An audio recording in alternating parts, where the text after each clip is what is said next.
We must reject any forms of fundamentalism or racism. Instead, we need to embrace the tolerance that results from respect of all human beings.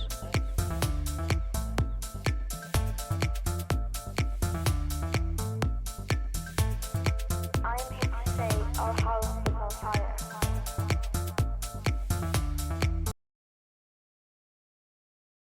From not being able to undo our mistakes. Unprecedented changes in all aspects of society need to have taken place.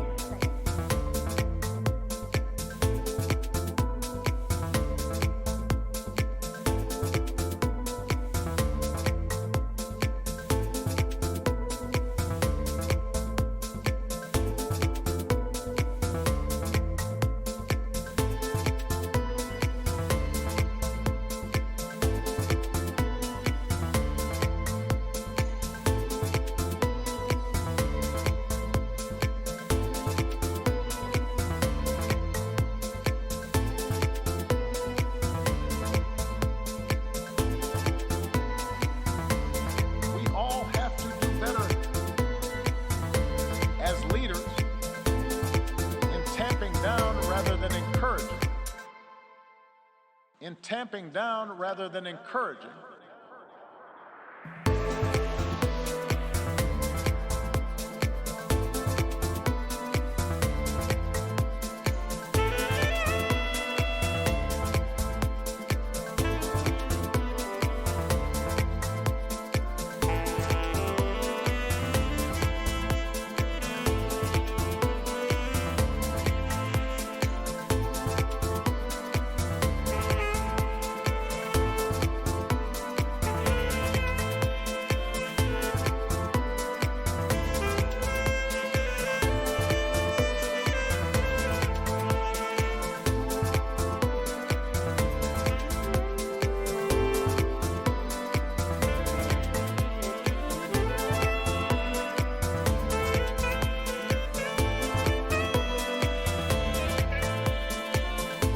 We must reject any forms of fundamentalism, racism. Instead, we need to embrace the tolerance that results from respect of all human beings. Hello everybody and welcome to episode 22 of the Clipit podcast. It's good to be back. Hope you're all doing very well. I just want to say thank you very much to Agent Oink, Delicious and Astiverd all for subbing to my channel. It was wonderful. Thank you very much, you wonderful people. Genuinely. 12 and 13 months. Not to disrupt so- the intro. I don't know if I can be heard on the stream, but that somehow triggered a hype train on the offline tactical. Did it? series. Oh, come on! You're I've kidding. never had a hype train before, and the one time... Confused as to why it did that. Oh, fuck. Absolute pog moments. Well, you know, go and check me out on Twitch, Tactical TV. So, yeah, wow. Okay, yes. Episode 22, we're going to be talking about Twitch, Elgato and Razer, and probably tangent off to a whole bunch of stuff, as we always do.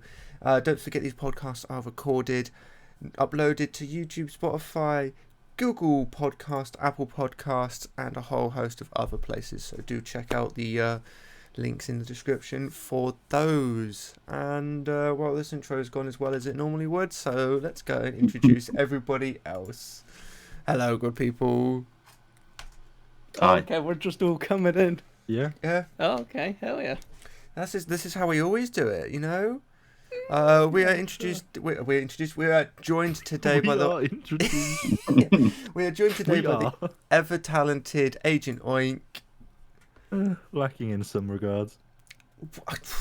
the ever talented Delicious, What's up? and the ever talented Astiverd. Hi. Ever absent, more like. It's good to see you all as always. It's nice to have 4 people back.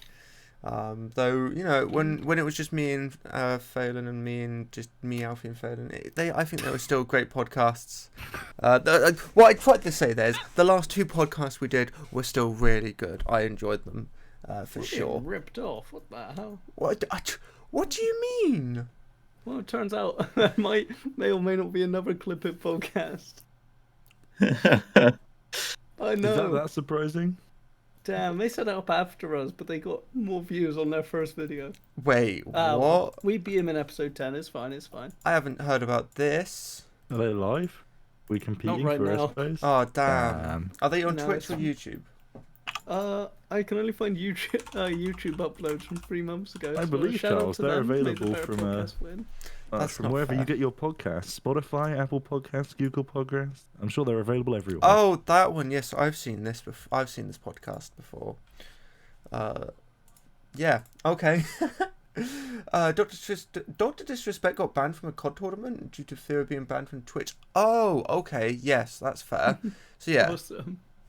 that's some news. But yeah, I wanted to talk today about, obviously we've spoken about Twitch a lot and the ever so many issues they have resolve into mainly advertisements, but in general DMCA issues and all that. I also wanted to bring up what Elgato and Razer have done recently, bringing out new products, which, personal opinion, I'm not a big fan of. They're cool, but they're just not useful, I guess. Elgato bringing out soundproof padding for too expensive and a green screen mouse mat, which I guess is going to be And still light strips. way too expensive, and light strips. Yeah, they're probably just going to be overpriced. Philips ones. And Razer bringing out glasses, which only last 3 hours if you want to wear them and listen to music.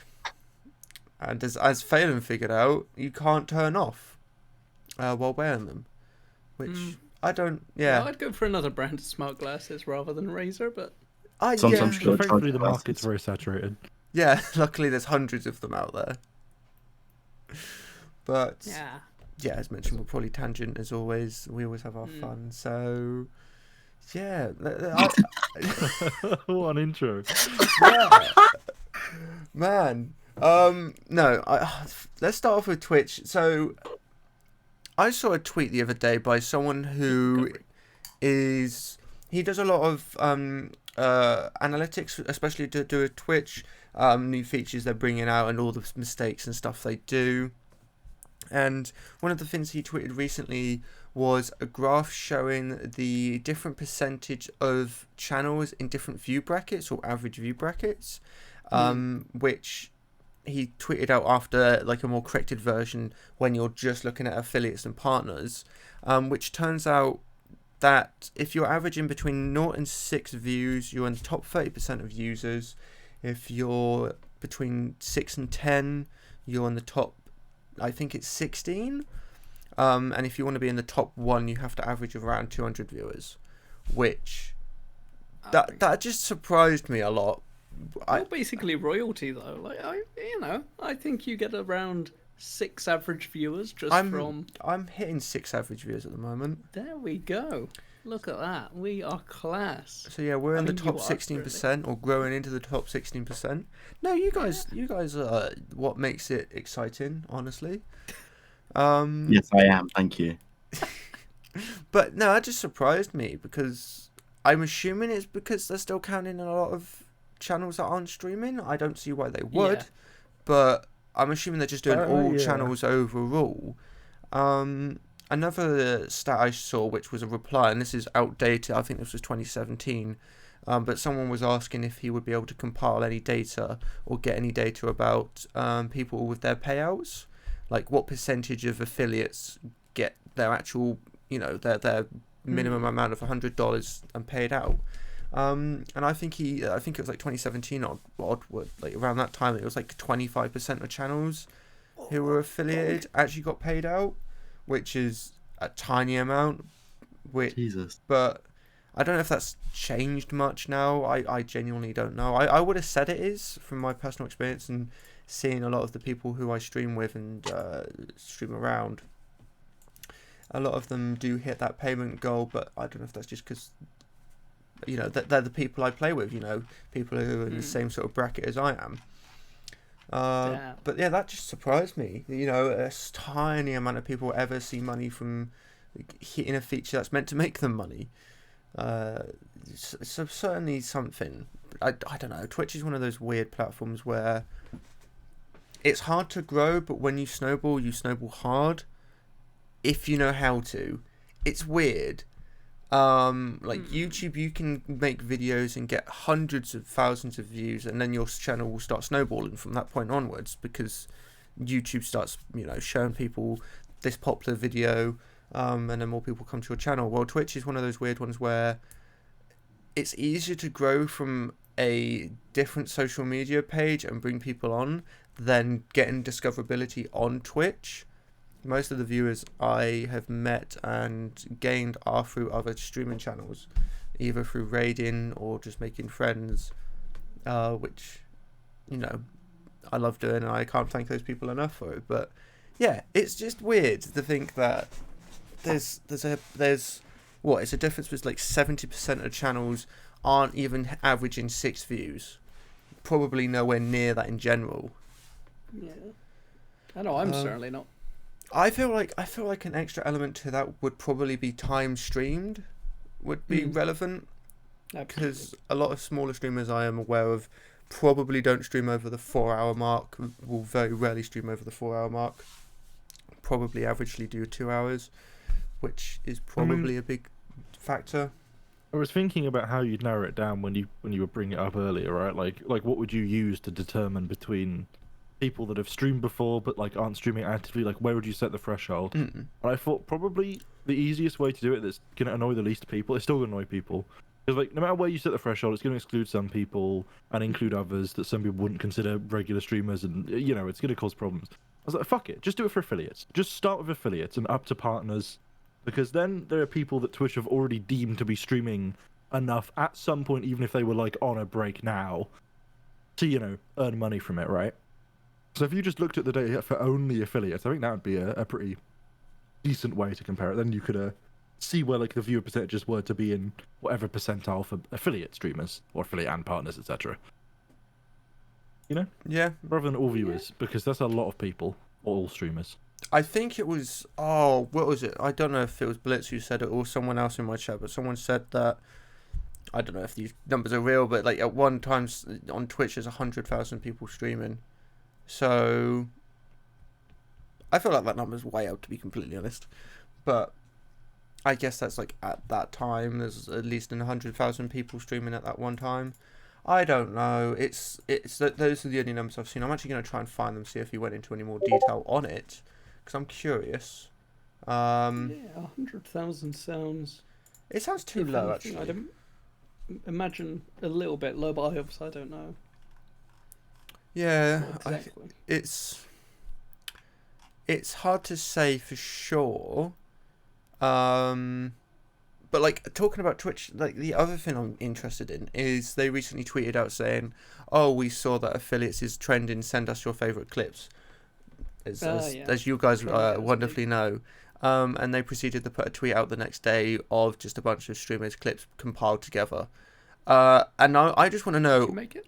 No, but I'm curious if, of those people they put in that clip, are we looking at like a random set of numbers when it comes to followers, or are they all in like a sort of like between 1,000 and 100,000 sort of goal? Like, it's Twitch seems like they're forgiven when it comes to who can make their whatever they do community wise, but sometimes you just have to think, well, maybe they're just being a bit more like, you have to have a certain amount of follower or a certain follower base to actually get recognized in any way. Again, not being affiliate, but not being partnered with them or, you know, working for them ever. You know, I don't know the ins and outs of Twitch, but it'd be interesting to see what they say. this person I was talking about, it's called Sack Bussy. Highly recommend checking him out if you want interesting stuff on general content like YouTube and all that. But he does a lot of stuff for Twitch. He put a tweet out saying how Twitch is like top heavy when it comes to transparency, and how they're apparently better at understanding the reports for like anti-spammers and getting rid of bots and all that, which I feel like is just not the case in any way, shape or form. Twitch has a huge case of botting, both good and bad, or like, sorry, not like harmless and then like violent, I guess. Malicious. So yeah. According to twitchtracker.com, there's 159,272 live channels now. Although that being said, it says further down the page, a stream should have at least five concurrent viewers to be tracked correctly. So it could be that number's a little bit off, but 150, that sounds... That means one of us are in there. Oh my god, yeah. Oh my god, we are. We need to start streaming on your other channel, see if it goes up. So someone did looking into this. Someone put some stats up. It's about a year old, but it's talking about apparently. So this is going very, very dependent. It's very like large scale. But he was talking about average wages for streamers. And so what he found was between 0 and 250 average views, so it's quite a large section of people. He got data from 22,000 streamers, and their average wage was $12, which I can see. I would say the average streamer who is streaming between 0 and 250 viewers will probably average between 10 and 50 subs, which, you know, if you're counting in the averages, would probably go to the lower part, just because there's a lot more smaller streamers than there are large, just common sense. So yeah, I think that's I think a good way of looking at it. calculating like subs for a Twitch streamer is kind of complicated though, because It's all dependent on who like, watches them, who's like most of my subs are you. Some communities don't have very active like subscriptions and stuff, which isn't necessarily a bad thing. Like while I would, like that every person that like wants to do a career on Twitch can do so, it's also just like some communities just don't really push subscriptions or don't really do that. Like, and others do it very heavily, right? Where there's lots of people that gift sub and stuff, and that happens from like small sizes all the way up to like the huge channels. So it's kind of weird to like say a wage, because I don't know, there are some channels that stream on Twitch and they're entirely funded by like Patreon, and there are some channels that stream on Twitch and they're entirely funded by subs. There's some channels that stream on Twitch and they're entirely funded by ads, which are very rare, but there's a few of them. Yeah, no, it is very true. I reckon you could start pumping out some ads. That could be a... I haven't touched that ad button for years. Like, literally, I haven't touched that ad button for probably 2 months solid. So, and that's just because I just never felt a need for it, honestly. It's literally if you're going to need viewers to stay watching for like 10-minute block, and there can't be an ad playing no matter what. It's like there's no real need to actually do it, unless you are one of those people who just wants to try and make as much money off ad revenue on your streams, and you do it every 10 seconds. So yeah, no, that's interesting stats. Like, yeah, again, that's a year old. We don't know if more people are making money now or they're making less money than they did. Without the numbers, we can't say for sure. But $12 seems about average. Round about that's about 6 subs actually, roughly. So I don't know. Like, looking into it, I'm not 100% certain what's going to happen. With Twitch, it's a very volatile place at the moment, and with everything that's happening community-based, game-based, and in general with the whole internet, it's uncertain to say how streaming's going to go. YouTube seems to be the way, but at the moment, neither platform has good discoverability. Neither platform has all the features the other one has, or at least Twitch have more features than YouTube, but YouTube has a better video player system. Twitch obviously has custom emotes. YouTube, I can't think of anything else for YouTube. So YouTube has got some oh, emotes. Christ. Yeah. Do they? Yeah. Yeah. I wasn't aware Comments of and that. stuff, but it's not very good. Yeah. I really wasn't aware of that. Yeah, Wow. with channel membership, you can get custom badges and emotes, but it doesn't really work the same way Twitch's does. Okay. And you don't have like the more global set of emotes that you have on Twitch, especially once you start considering like FrancoFaC and Better TTV. Yeah. Which, to be fair, is like not really on YouTube directly, because someone could write an extension for that, and to be fair, they probably already is. Yeah, that's very true. I don't know. The discoverability is a very tricky subject to talk about because it's just hard. It's hard to figure out how you can make it fair for one, everybody, and two, you can't make everybody famous, which is what everybody wants. And no matter Just what, you're me. going to get people complaining. In Charlie every just word. admitted he wants to be famous. There we go. Who doesn't want to be famous? Me. Me. Oh, okay. So why is that why you don't upload any more videos, Steven? Mm? Yeah. Oh, damn. Fame got to my head. Couldn't handle it. Oh, Yeah, lucky. I got Dan's got to Twitter 200 clout, though. subs. He's got a TikTok clout. How many followers do you have on TikTok? my Stop. God. Stop. I'm not going to say what TikTok it is. How many followers do you have on TikTok? Like I needed 1,500. I'm Such waiting a for darkest part of I'm- this history. I'm waiting for the Reddit thread, like sorting all users by 1,500 followers, and I'm just like, Oh man, we could. not that I'm encouraging that. I shouldn't. Yeah, No, absolutely. And then yeah. no, yeah. Fuck. Discoverability is interesting for me because I think the solution to discoverability is giving the user the choice. Because Okay. there's arguments for and against, like systems that favor small streamers, systems that favor big streamers, systems that favor streamers that stream games that someone likes to watch, systems that favor streamers that are friends of streamers that stream a person likes. Like, there's so many fucking systems. But I have quite a unique perspective in that I regularly use Twitch, YouTube, and Floatplane. Now, for those of you who don't know who Floatplane is, I'll save it Is he a for like, the person? long explanation. Sure. Yes, he's called Steve Floatplane. He works for Gamers Nexus now. So Floatplane is the video sharing service, video upload service, and posting service, and a bunch of other stuff.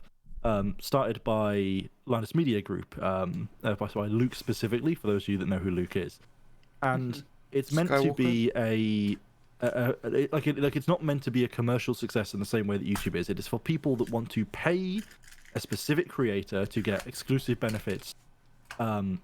In some cases, and in other cases, there's zero benefit to it whatsoever. You literally just get to pay them and watch their content on Floatplane. So, for example, like I'm subscribed to Linus Tech Tips on there, which I pay X dollars a month, and I get access to exclusive content and sometimes early content. Although with COVID and everything, that's been a bit all over the place. But like, I don't care. Some people care. I don't.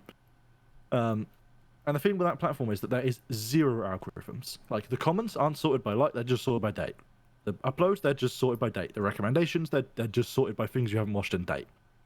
Right? So as a program, or as a platform for like discoverability, I have a very exposed concept to the concept of like zero discoverability, zero algorithmic sorting. Because to get to the other channels, of which there are numerous other channels on Floatplane, the literal only way I can do it is by either hard typing their URL or going to the browse creators page, which is just a list of creators, I'm pretty sure, in the order they were added. So it pretty much is just like it's interesting because like YouTube has like a very defined discoverability where it will recommend you videos, and Twitch doesn't really have that, but has like recommended channels that show up at the side and occasionally sort of suggest things in searches and stuff. It's like I've seen all ends of the spectrum, and I think honestly they all have different benefits depending on like what the user wants. Like, I like that Floatplane doesn't suggest stuff to me because it's basically, it would be dumb because I have to pay for that content, right? It would be weird if it was constantly pushing videos in my face and being like, hey, do you want to see Bitwit Ultra's new video that you can't pay for? Or do you want to, see the new Lawful Masters episode? Like, do you want to see the new level 1 text stream? Like, no, I haven't paid for those things. Like, it's making me feel shit. But on YouTube, like, it makes sense for it to recommend you stuff. And I think for something like Twitch, where it's kind of in between, you have this, like, free access to content, but also, like, not the subscriptions give you access to exclusive content on Twitch, and, like, sure, it's like YouTube membership, but subscriptions are, like, very much a community thing on Twitch, right? Like subscribing to someone is like becoming involved in that community, and you get like the emotes and that community engagement. So that because of that community feel, I feel like Twitch could benefit from having like, yep, there's going to be people on here that just don't want recommendations of people, and there's going to be people that like really don't know what they want to see and just want like to be flooded with recommendations of people that stream X topics and games and categories and stuff. I don't need to just give people the option. That would solve the problem in my book. That was a really long rant. Yeah, no, I could understand why. Like, I like your idea of giving the viewers and the communities options for advertisements, because advertisements on Twitch is just an absolute nightmare. Are they? I thought they were lovely. Yes, they're absolutely wonderful and make people huge amounts of money. Well, they probably do, like, in the top end, but the majority of people who run ads, or at least have adverts on their channel, which actually I just remembered on Twitch is every single channel, just the only options are if you're affiliated or partnered, you make money from them. I thought that was a kind of a dick move they did years ago, just adding advertisements onto every single channel possible, and if you're not affiliated, fuck you, you don't get any of that money, that goes to Twitch. But I can understand. Yeah, I can understand what they're doing, because obviously the Twitch is still making money from it, a bit of money, but money. I just had a small realization in this, and that I have been vocally critical on the podcast before of how many Twitch adverts in my region, and all of the asterisks that would follow that are just Amazon Prime shows. Right? Because it doesn't make sense. Like, you're wasting my time, you're interrupting my experience watching a stream. I'm already paying a subscription for this streamer, so you're already getting my money. And you're wasting your time showing me a thing that I've already technically paid for, and I'm not going to watch. And it's literally from the same company. It's Amazon advertising a person that already pays Amazon money through Amazon Prime and a subscription to the channel they're watching, an Amazon Prime show. Like, it's literally pointless. Can I say something just realized to that? They pay the fucking stream that I'm watching for that. Amazon are literally funneling their own money. Amazon is a money laundering scheme. I'm calling it. This is something to do with Jeff Bezos. It makes no sense. So I would just like to say he's going to be found dead within the day. I would like to say that that's up to the streamer. That's the streamer's fault, and sorry, the streamer is the money laundering one there, because if you're subscribed to someone, you don't see adverts unless they turn that off. So, I mean, I see adverts on people that I'm subscribed to all the time. It's just normally rarer. You shouldn't. At least Twitch, unless Twitch are lying to the content creators. That wouldn't surprise me to like, I mean, I've had adverts on your streams like within the past few months. Oh, Twitch, you'd be lying. It's been a couple. Like, in comparison to like almost every time I click on someone I'm not subscribed to, I will get an advert. And if I wait 10 minutes and click on it, I'll get an advert. Like, I have had adverts clicking on your Twitch channel. They've lied to us. I think we should call them out for money laundering, and inevitably fail that and get fined a bunch of money. And demand 2 billion. Why 2 billion? Surely we'd go 4 billion, and then we can just split it 4 ways. Alright, fuck it, why not 8 billion? Like, just is the concept of Twitch entering a financial contract with an affiliate or partner, right, to pay the money based on advertising, is the concept of them running adverts for their own stuff, getting paid for that stuff because people want to watch the stuff because of the advert, and then giving that back to their own sub company, and then paying it to someone for advertising the thing that they're already using. Like, is that not just weird? Like, I know in America, from what I see on Twitter, and like, I imagine, like, NA, North America, Canada, all of that, right? Like, in general, the adverts are more diverse, but, like, I cannot stress how genuinely, it almost exclusively is Amazon Prime shows that get advertised on Twitch for us. Like, the only difference was the fucking new homepage banner ads, which we can discuss if you want. Oh, where they had fucking... Billie Eilish and the Porsche. other one that was on yesterday, Porsche. That was it. I can't remember which company it was. Which are like on the homepage and kind of weird, and also kind of not really adverts. They're like actually like hard coded in, from what we can tell. An advert for Porsche. What? Sorry, hang on. Go back. What, the car? So Yes. there was an esports event, I assumed sponsored by Porsche or run by Why? Porsche. That was on Twitch's panel. No, but the thing is, they had How many one the fucking day. people who are watching a CS:GO tournament or a Valorant tournament or an Overwatch tournament can afford a Porsche and have an interest in it? We forgot, yeah, but don't forget, like the Billie Eilish advertisement wasn't even streamed on Twitch. It was just an advertisement for Apple TV. So, yeah, I don't know what these advertisements that are hard coded into the banner are for. I'm assuming it's something Amazon have got in some sort of connections with. Because they just, like, I had one for Intel, but it wasn't a banner one, it was one that was on the browse section. And then that changed to Porsche, and I was like, what's going on here when it comes to that advertisement? Well, at least Intel makes sense to me. It's Yeah, Billie Eilish doesn't make any sense, and Porsche doesn't. Oh, it was the fact that it was an esports. I can understand that. Maybe I think it was because it was like an online concert, but it didn't specify where it was streamed. No, it wasn't. Sorry, it was a series on Amazon TV. Apple TV. right. But I still don't understand why it's on Twitch. Like, it Yeah, being it's hard coded in the banner. They normally do that when there's like special events happening for Twitch, like TwitchCon, or like a big esports event happening on Twitch. That's when they would put stuff like that in the banner. So I don't know if they're just outsourcing because there's nothing going on the Twitch end to, you know, advertise, because that's probably where they get the majority of their money is banner ads, just because nobody really cares about the video ads. Because it tends to be stuff that nobody cares about. Yeah, the Porsche one didn't really, like, if you think about it, why are they advertising a very expensive car to, one, a majority of kids, and two, a lot of people who are on Twitch because they don't have enough money from their day job? I'll ask you a question, Charles. You may know this. Does Twitch have PPC adverts? I have zero clue what that means. That's pay per click, so that you get paid by the amount of people that click on them versus the amount of views they receive. It gives me, yes. Should be, normally done in mil. I can't remember the Okay. terminology they use, but it's something different. But I think it's more or less the same thing. Like, every time you that's click like on the it, you term get I would have used years ago. I don't know what they'd be called now. Yeah. Because the only thing I'll say is that if you're ever watching a YouTuber and now a Twitch streamer, a huge amount of car adverts are that model where it's based on how many people click on them versus a thing. And sometimes there's now like the more modern ones where it's based on what you do on the website on the other end. If you're watching like a YouTuber that you really like or whatever, and you really like their stuff, and you get an advert for a car, because car companies pay well, like just click through and browse their website for a bit. Like scroll down on the car for a bit, and then just like view local dealers, and then just like close the website, because it will genuinely can help, like a lot. Yeah.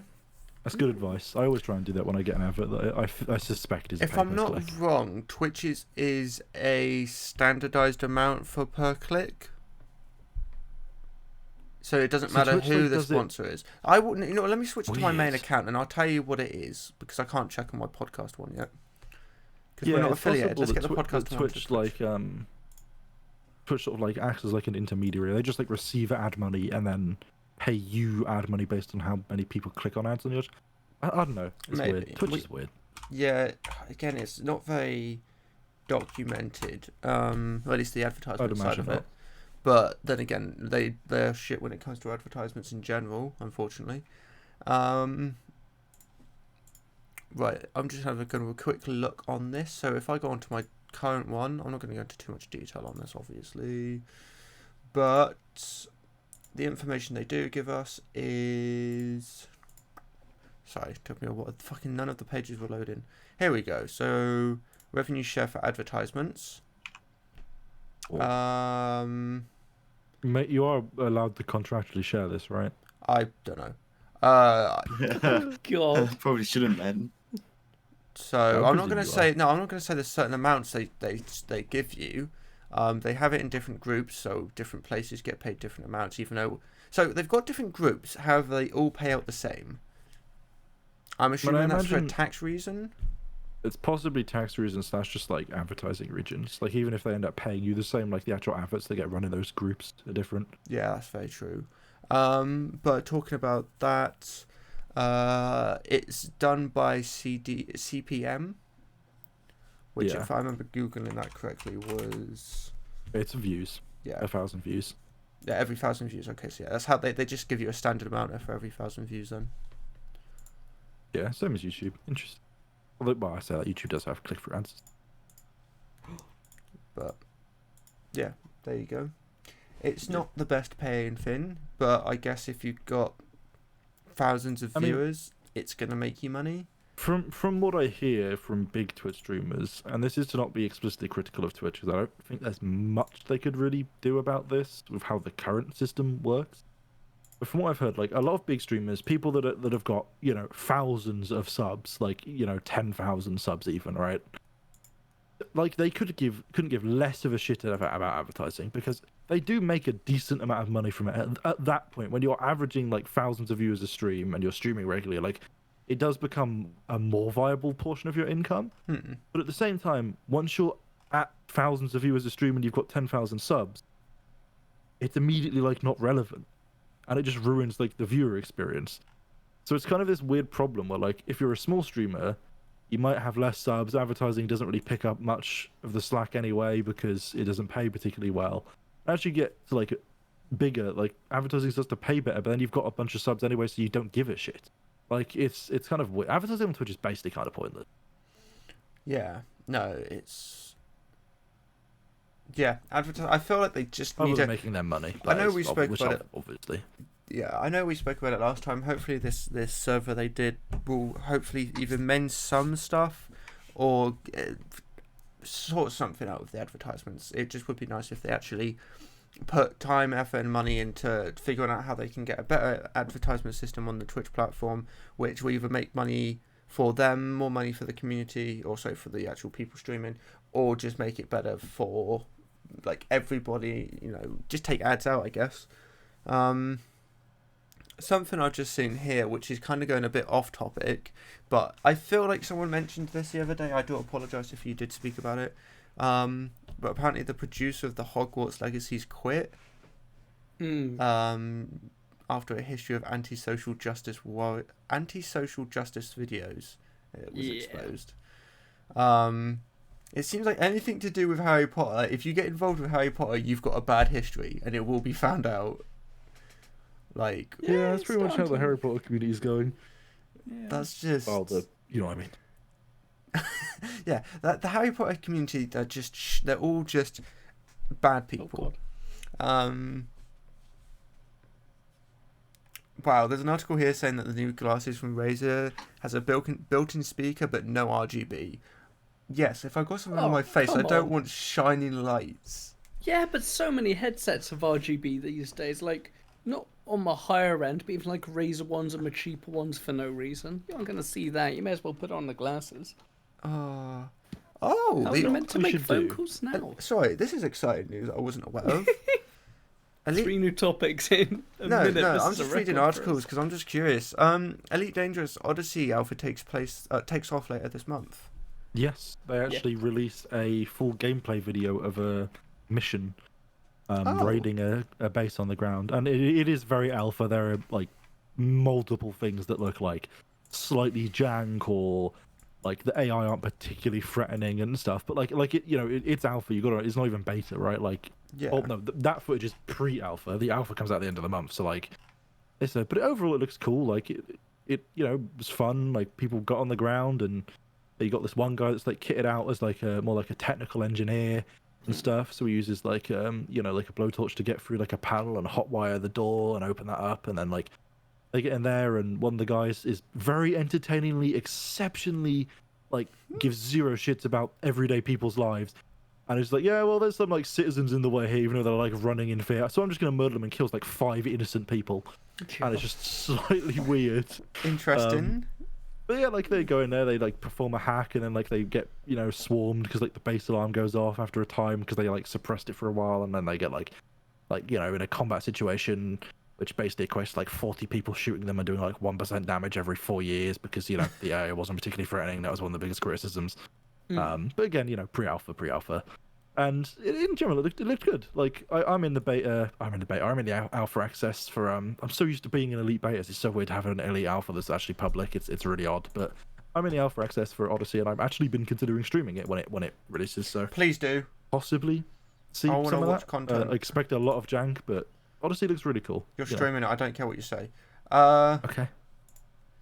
And the other news. Do you know how awkward that is? What? I have to swap between using my hostess and my keyboard like all the time. That's gonna be great. Oh, that's gonna be great Yeah. fun. Well, it's more the keyboard. I already do the keyboard. It's the mouse that's more the problem. The more and other important news. Apparently, this again is 2 days old, but apparently the UK government opens an investigation into the Apple's anti-competitive behaviour. Yeah. Which Isn't that to do with the Epic lawsuit? I I know they registered a lawsuit in the UK. Epic's to the legal US fight with one. Apple has caught the attention of the Competition and Marketing Authority. Ah, okay. Yeah. So, the UK Interesting. Who knows? Things might be. I think changing how a we bit, might fix advertising on Twitch, by the way, be. Okay. is if you pay for Amazon Prime, right? Think about yourself for a second. I think, how often do I order stuff on Amazon? And if you go like all the time, I go like, I'm sorry, but okay. If you order stuff like pretty irregularly, like I get it. Also note there's an Amazon strike. I think 9th to 15th or something. I'm pulling those numbers completely out of my ass. I don't know. Google Amazon workers strike. Try not to order stuff on Amazon during that period if you can. Anyway, relevant to that. Amazon like Amazon Prime. If you use it like a medium to small amount, like think how much you actually need it. Like are you saving like actual delivery costs a year by having Amazon Prime? If not, cancel your Amazon Prime subscription. Get an Amazon Prime Video subscription if you use Amazon Prime Video to watch stuff, because you could do that separately, and it's just like a $4.99 a month or whatever. Yeah, I discovered that. It was quite useful because I don't have Amazon Prime anymore. And then subscribe to Twitch Turbo. Because if we all just become premium Twitch members, where we all pay money to be fancy Twitch users that don't have ads, eventually Twitch just won't have to run ads.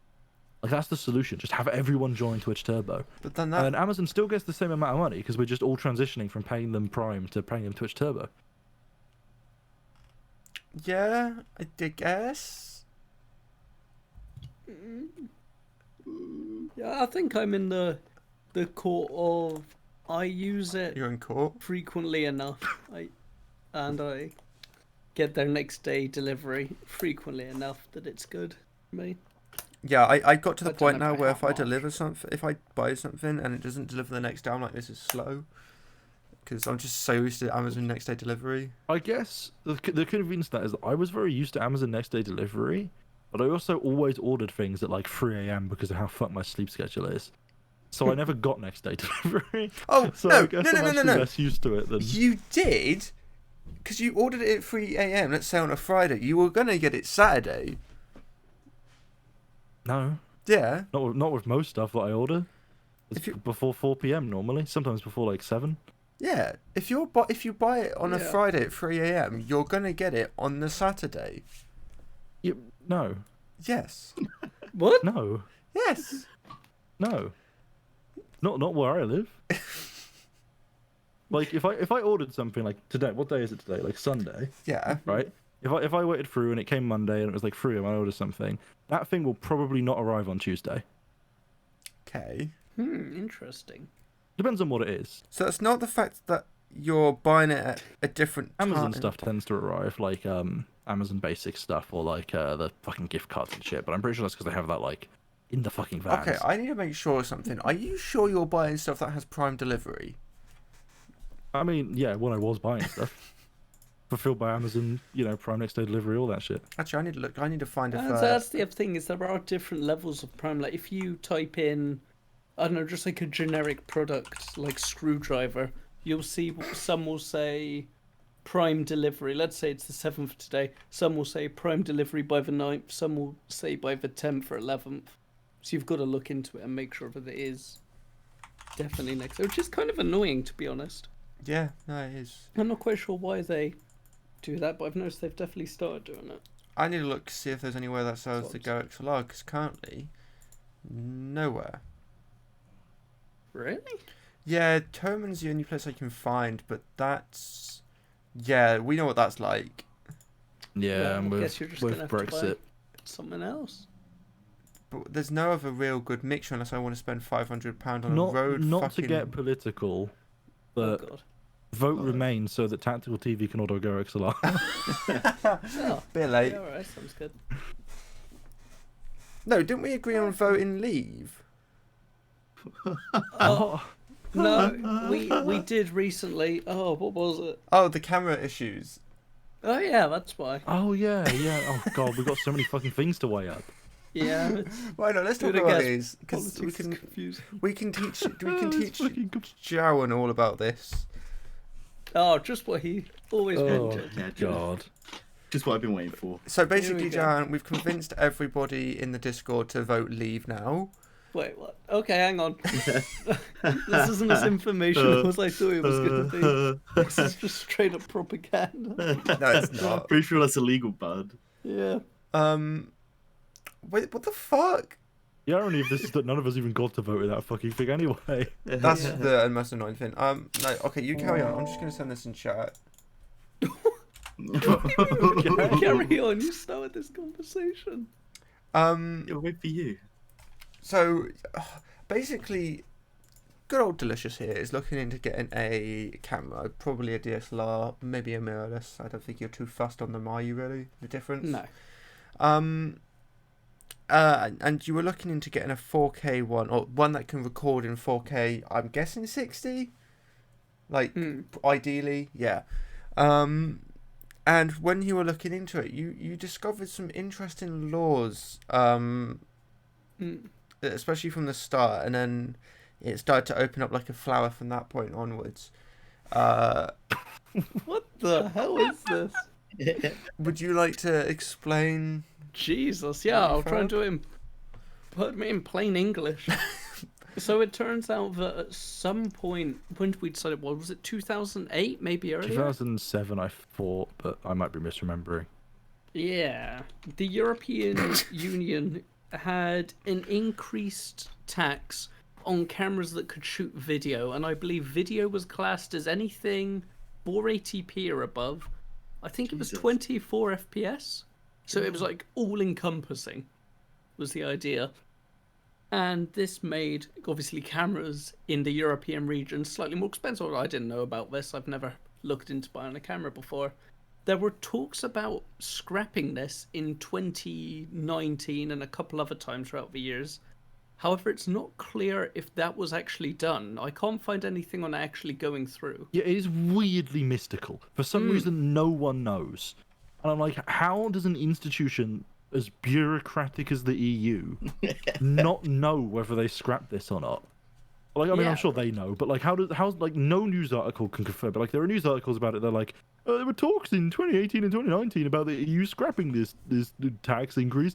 It may have happened. We're not sure. And there's like forum posts from this guy that's like, okay, guys, I just want to clear up the confusion about the EU's increased taxes on video camcorders. So what happened was basically they brought the taxes in, blah blah blah blah blah, and then they had talks to blah blah blah blah blah. I don't know. Like, it's like what? Like, there's literally a post on Reddit that was entitled "Clearing Up Confusion" that ends with "They don't know." Was when it was added. Awesome. Oh, that was so. But that's the other thing. The qualifications for a video camera, and this is why I ended up looking into this. There's a camera out there. I'm trying to remember which one it was. I think it's one of the Fujifilm ones. It records for 29 minutes and 59 seconds. Okay, and then you have to restart the recording manually. Do you reckon they could trick someone by putting a certification through to the EU with their camera specifications and writing 29 minutes and 0.99 seconds, and like you just hope that the person's like really tired when they're reading the thing and don't realise that doesn't make sense? Oh, maybe. I think we could. I reckon we could get away with it. But essentially, this means. Well, this was because the recording limit, on top of all these things I've said, that has to be above 480. If it only counts if the camera records for longer than 30 minutes. So, Fujifilm, I believe it's Fujifilm, implemented a break at 29 minutes and 59 seconds on their camera just to get around, not because of heat build up, not because of, trying to preserve the battery or anything, because of some weird tax that I can't even remember why they added now. I'm trying to have a quick look now. Just and then one that wasn't scrapped over 10 years later, when like even 4K video cameras were a thing. Something happened there to delay it, and I don't know what. But so the tax, or the duty rather, on them was anywhere between. Ooh, weird. It's varying depending on sources I look at. But it seems to be anywhere between 4.9 and 14%. Which, if you're spending £1,000 on a new camera, which was I'm not, but when they came into the camera they were that much. When they came into the country, rather. That's a fair amount of money added on top. Yeah.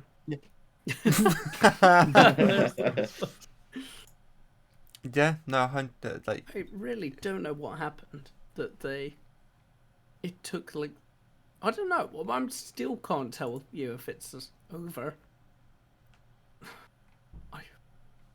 it is a weird one that I don't know, because as you said, it's not really that well documented if the law came out or not to sort it out, but it is a very weird As and far as I can tell, the law consistent is thing still as in well. place.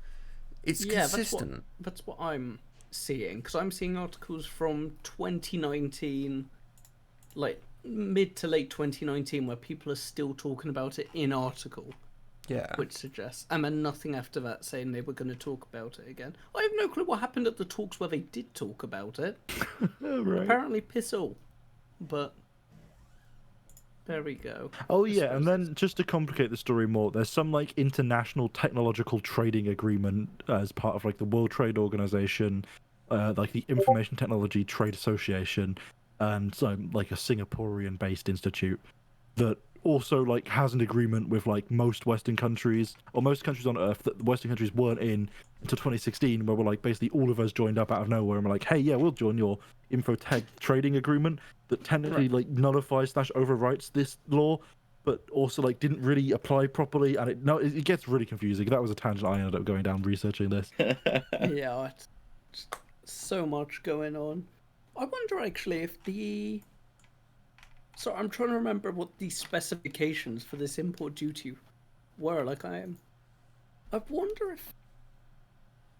I'll see if I can find anything. Actually, I think what I was about to say was rubbish. So. Fair.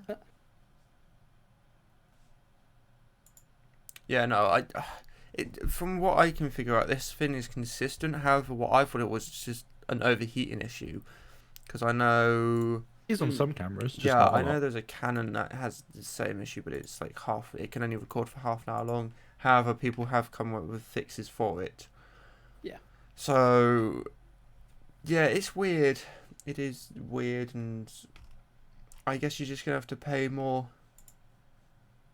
You know? Yeah, it certainly seems like it. And there's this weird. It kind of makes sense, but there's this weird thing with newer cameras that are worse in spec in some way, but like take like depending on what you need it for, I should say as well. But a Sony A6400, because they're quite new, you're not gonna get one for short of like £600-700. Yeah. But for the same price, if you want one for video recording, you could get a 4K 60 Fujifilm X-T3 or Panasonic G9, for example, for a similar price. Just such a weird community behind it as well, which is. You saying the made it camera quite hard community to is weird? penetrate. I'm offended. What the fuck? Yeah. What? What? You bashing the camera community. Yeah. Heck the camera community and anyone who's ever done anything in it. I'm chatting to all you photographers, all you other people who ever even looked at a camera. If you're looking at a camera right now, you suck. But I mean, there my biggest criticism of the camera community is lens mounting. But Okay. we Why? don't need to get into that. okay, fair enough. Oh god. Just the fact that the different companies You can stop now. use different standards, but worse than that, companies randomly change what standard they use on different products. Yeah, okay. Yeah, that I've is seen annoying. it between models in the same line as well, so it's not even between like different model lines they have. It's just I can't. right. It's stupid. I don't know if Canon has. I know Sony hasn't. So I can't speak from experience. Well, it's certainly haven't done it recently. As far as I'm aware, they've always used the E-type lens mounting system.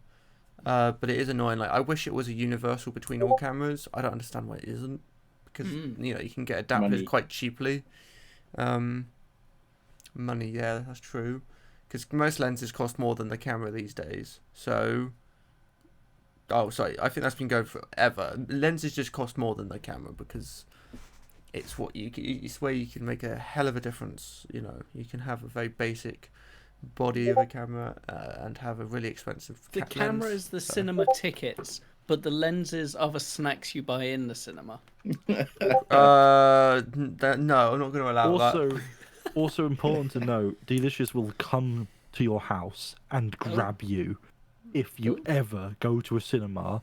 Just pay for tickets and don't purchase a single other item. Oh yeah, sure, I'm up for that. Let's do it. Wait, what? Which Really? is literally every time I've ever gone to a cinema in my entire life. I was going by to the say, way. I've Am I going to never track bought- everyone down if I do that? No, not really. A full one. I'm never going to buy sweets unless I really Damn. need to. I could really do with some sweets right now. So, Damn. I might. You're the reason the industry's not doing well. It's not because of COVID at all. No, I want to go to the cinema because I want to watch films in 4K. Why do you want to go to the I cinema? want to God. see You films. can do that at cinemas. I I want to hate that see. very good to you. I want to see films in the best quality sound. Do And it you're at gonna get home. your ears blown out. How? I don't have What a do you few mean, how? thousand to do You that. don't. You need a couple hundred for like a good monitor. If you want to have a projector, you can, and you just A focus couple it hundred for a properly good put it on a sheet. monitor. Yeah. I don't You have know that where sort to of look. money. I'll just I mean, spend you already have a £20. monitor. I mean, you also, yeah, one, you already have a monitor. This 200 quid one, I'm chatting is if you want a 4K monitor at I've got around two 28 monitors. to 32 One is inch. which is breaking, but Or you could get a fixing TV itself. for that price, actually. So yeah, TVs are cheap these days. Oh, cheaper. Yeah, Like- I'd still argue that's surprisingly expensive. Yeah, but that's like the top of the range ones. Okay. Correction, no, what I'd say, because I don't have experience with big TVs, small TVs below 50-inch are weirdly expensive. Yes. I understand why the latest 8K OLED mini LED thing costs like $2,000 upwards, or like even sometimes like as low as 1.8 grand or whatever. I understand that. When it's a 43-inch that does 4K, I don't know why they're. It's because it's 4K. It's more pixels in a small area, so it's harder for the factory workers to place them in accurately. Oh, I see. So, yeah. That makes But like sense. my dad's got what? My dad just bought us a generic like 1080p 55-inch Ooh. 5 years ago, 5-6 years ago. Oh, okay, right. And Okay, that I cost wonder what that was. 800. And I was Good like, lord. wow, what could you buy these days with that price? Hey, bro, our So- like 40-inch 720p TV cost us like $1,000. Yeah, Oh, like- That's man, like 12 forgot. years ago. They've Yeah. definitely. Probably longer than that, even. You're still using it, God. Yeah, we don't. No one in our household gives a shit about TVs because why? You just have a computer monitor. Does everybody use a computer? Yes. Okay. Like, if you want to watch a movie as a group, sure, you can do it on the TV. But if you want to watch a movie that looks good, you just do it on elsewhere, like literally anywhere. Do it in your VR headset. Oh, Yeah. good. It was literally as high resolution. Oh as yes, TV. talking about Yeah, VR headset, absolutely, mine's just actually. not working anymore. what? Not working? It's not it's my Bluetooth is just not working anymore. My Bluetooth is just not Bluetooth? working anymore. It just won't pick up anything. The base stations, the controllers, nothing. Is Wait. that the error it gives you in Steam VR? No, it just there's no error. It just asked me to do room setup like this, like not had it been open But, before. yeah, but do they show in Steam VR? Like No. The base station, does the headset show in Steam VR? No. Okay, you need to install Viveport and do a like a full install of the Viveport process, and that should fix it. Okay. That's an issue with I'd Vive. be surprised that the Bluetooth was giving you that. Like, with the trackers, I can kind of see, because obviously you can plug them in with the link box or whatever. I'd be surprised that the controllers would be affected by anything. I don't know. Bluetooth. Yeah, or where did lacking you get Bluetooth from? Like, if the headset's not showing up, that's not Bluetooth. Like, that thing plugs in with because- a lot of cables. Because I tried to connect to the base stations because they're not showing up for some reason, even though they're turned on and everything. And Right. I go into the But if the settings and it headset's says, not showing up, would you not identify that as the problem first? oh, so no, like the headset's showing up on there, but it's saying it's not connecting. Like the symbol, it's not like it's not. Yeah, like it a doesn't show up connecting as symbol. connected. That just, I'm pretty sure it shows if you're like, But like nothing you've had it else is connected there. before. Like none of the other, like you know how it normally Yeah, shows them that grayed all out. connects like through the headset basically. Okay, yeah. Well, it's just not showing for some reason. Oh god. Yeah, So- I think you that should would get a probably be a refund, Viveport honestly, issue. man. From whoever you sort bought that it from. I don't know if it is specifically that, but I know very commonly Vives just have an issue with Steam VR where they just stop working. Just they just don't show up. Nothing shows up. They're just useless. It's like they're completely fucking dead. And all it is, you just have to like install Viveport. Okay. And please don't ever touch Viveport. If the Oculus Store is awful, then Viveport is the Oculus Store covered in a pile of horse shit. Actually, maybe it's not that bad. Wow. You know, Rude boy. Just don't use it. It's Yeah, terrible. Go with Steam. Exactly. Yeah, with your Pimax, we haven't played any Yeah, VR games in ages. I'm upset. Yeah, I'm That's how still VR waiting works. to put the Velcro back on. Oh yeah, I forgot about that. Yeah, apparently family have got impact glue, which they say should be Impact absolutely glue. fine. Yeah, Is that like an impact, impact gun? adhesive. sorry. Oh. But, That makes no I- sense. It I thought connects it was. impacts to each other. Yeah, it's like a Gmod tool gun. Yeah, I'd love a Gmod tool gun in real life. Which would you pick? If you could pick one Gmod tool gun, have in real life, which would man. you pick? The one that releases explosives or the weld one? I'm trying advanced weld. None of that. What was it? Basic weld or whatever they called it. That was garbage. That was so That was so garbage. annoying. I don't remember Gmod, so carry on. My answer is duplicator because obviously. Yeah, I can see that. Yeah, you could. I was gonna say you could duplicate money, but no, that wouldn't work. I mean, yeah, it would. No, it If we're wouldn't. assuming that the duplicator functions like the duplicator does in Garry's mod, It wouldn't though, why wouldn't it work? because if you're duplicating money, they're all gonna have the same serial code. And As soon as one person figures out, or if you take it to a bank, they'll be like, "Wait, mate, you're just printing off your own money," and just Not very yeah. well. For Yeah, some as reason we've got well. the same Yeah, serial. Yeah, but would they though? Because they'd send it through the scanner, or they'd have a person do a physical check, and it would meet all of the security requirements, apart from that one thing. yeah, and Yeah, so, like- they'd be like, like, that's immediately it's weird. just- These past 1,000 notes have all the same serial code. Hey, That's Brett really Lara. You can check the serial code though. Like why? because it's Because it's common security, sense. it's money. Yeah, but there's plenty of other That's security like features. asking The why serial does a code's not cinema relevant. attendant check your cinema ticket? Because that's the point of No, it. yeah, no, absolutely, right? Absolutely. But if you're going through the process of buying a device that checks the validity of a banknote, it checks every other piece of security. Why would they bother checking the serial number? They wouldn't. they would. They would. No, That's there's like no saying, point. okay, So what if- you're telling me, what you're telling me a is when- cinema when- attendant doesn't look at everything and go, it doesn't matter what film's on the Right. ticket, everything else adds up, I'll just let them in. No, What you're telling chatting? me is when I go to Woolworths, because we'll use an Australian company, Okay. now defunct in the UK Absolutely for some should reason. be a UK company. Should be. I miss Woolworths. Poor Woolies. Anyway, shit, I've never been to one. you never lived. So when I go there, right, and I hand them a note, and they're like, "Oh, I just need to get this checked," right? So they conveniently have one of those nice little machines. That does a query to every single one of those machines in the whole of the fucking planet, and No, checks but every eventually single money goes every through a no, bank. You pay no, money to no, someone, they're gonna go put it in a bank. Alfie. Every single one of those checks for every single serial code that they have ever scanned compares it and goes, "Yep, that's a note that exists and it isn't in this place anymore, so that's fine." Or it's like a brand your new best printed case note if you scenario, have one of those for Alfie. some reason. You go into a shop and they use the UV scanner and they Okay. don't detect it because Okay. the UV wouldn't. Then the shop goes, it's Friday. We need to put all our money in the bank. And then the bank says, hold up a minute. That's how long you've got. You've got 5 days of as much money as you want. Alfie, quick Okay, question. okay. Quick note, Alfie. Here's the next Alfie. question. Where are the serial codes on fucking 2p coins? I mean, yes, you Uh, could do coins. Yeah, who's As going far to as go I'm into aware, a okay, shop?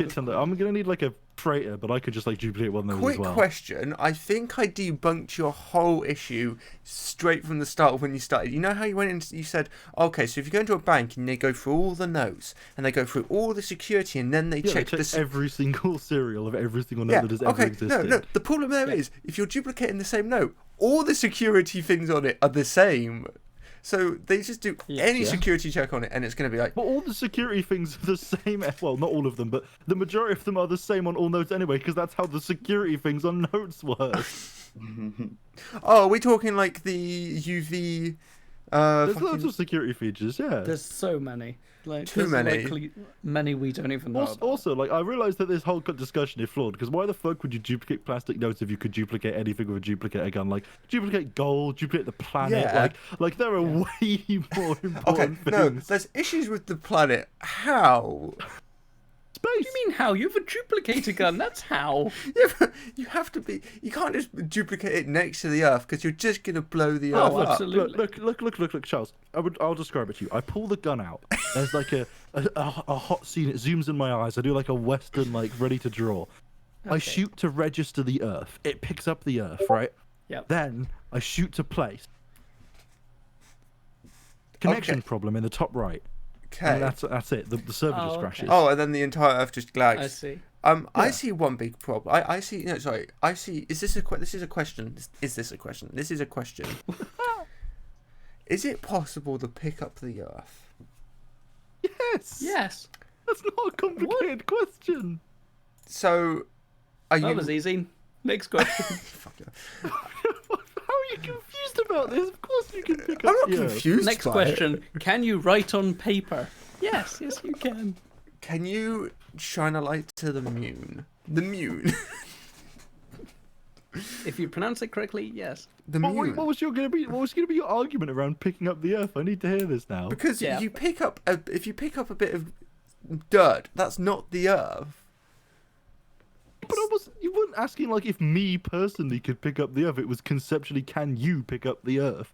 Like you is just a conceptual English suck. Yeah, but what? Like yes, Surely picking up did you the Earth get is... something big enough, you can just pick up the Earth. And what are you standing Have enough on? force. I'm still standing on the Earth. So you can't. Can you pick yourself up? No. I'm not talking about me doing it unless I'm, big. If I got suddenly big, maybe I'd pick up the Earth. You can't pick up the Earth because you've got nothing to stand on. You don't need to stand on something to pick something up. You do. What? How are you going to that word? Any force? What? Exert. No, I don't know what okay, word you were okay, going to say. okay. Exert. Okay. That's important for context.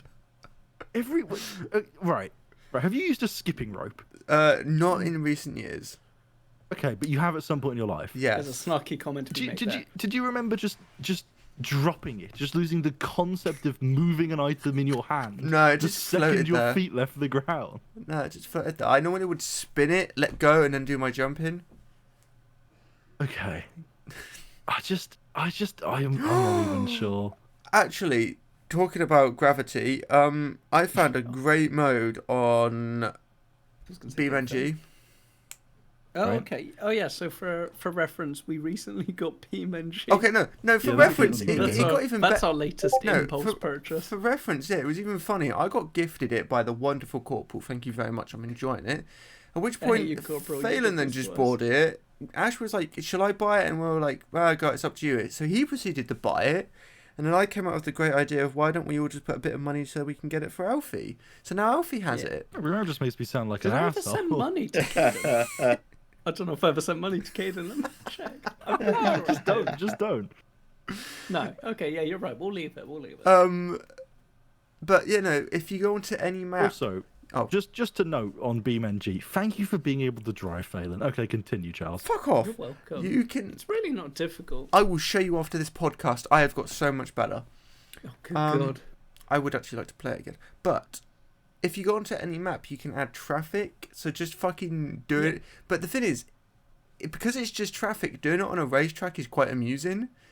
because they're all just driving around like they're on a road, 2-lane road at least. So that's quite fun, just dodging people around on there. And then also the chase scenarios. I highly recommend the chase scenarios. They're great fun. But no, it's actually quite a fun game. They've added quite a bit to it, so highly recommend it. Quite a bit to it since a few years ago when we saw it prior, just as reference. Not in the like few minutes we've been talking about it.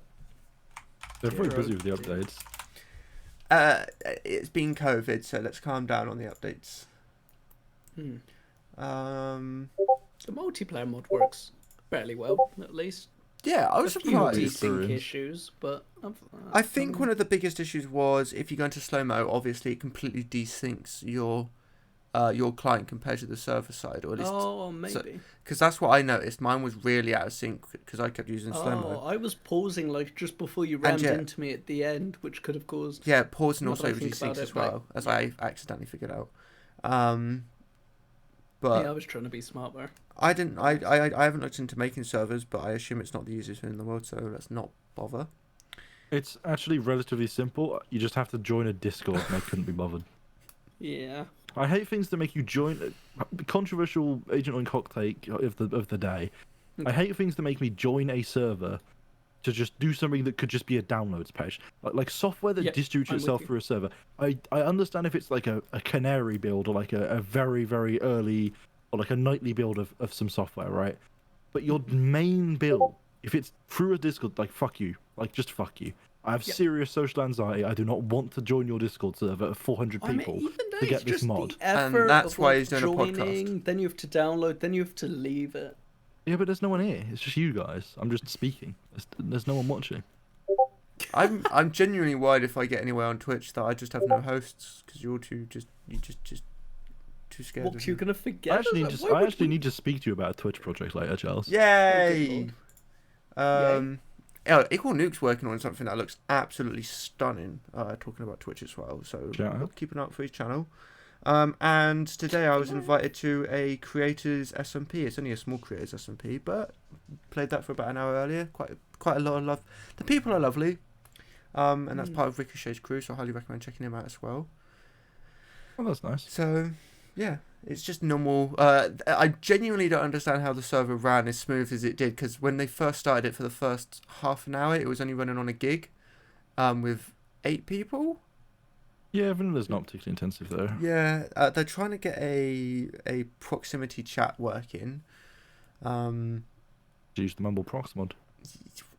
Yes. I forgot Mumble was a thing until fucking... I forgot I So had a mod. prox mod until I accidentally clicked on a very old LTT video from a few years back and went into the comments. Wait. I mean, that's what most of the X group SMP Minecraft servers have been using for in-game voice. I don't know if Dream SMP uses that because I've literally not seen a single second of Dream SMP. I haven't seen any of Dream. But like the other smaller ones and other SMPs that have been coming up because of the popularity of Minecraft recently have been using that. Dad SMP is my favourite. Yeah, Dadcraft. Now, I don't want to make this awkward, but Jan, have you got anything you want to talk about? I ain't got nothing, bud. That was nice and quick. Very unawkward. Actually, something I wanted to Very talk about last natural, week, but we wasn't never spoke about, and it really, I was surprised. I was, it's kind of old news, but that's the fact that a hacker for GTA, or someone who hacks GTA, figured out a way of shortening the load times for the game by 70%, which, but I can't remember the This actual was quote, but he specifically basically... for online. Yeah, which I think anybody who plays GTA Online knows takes literally a decade to load into anything. And it would literally just take the devs like literally like a day at max to just fix, but they haven't because I guess they just don't care. I think it's important to note the connotation hacker here. The word hacker is often very misused in general news communities and in gaming because it often equates to cheater in the gaming community.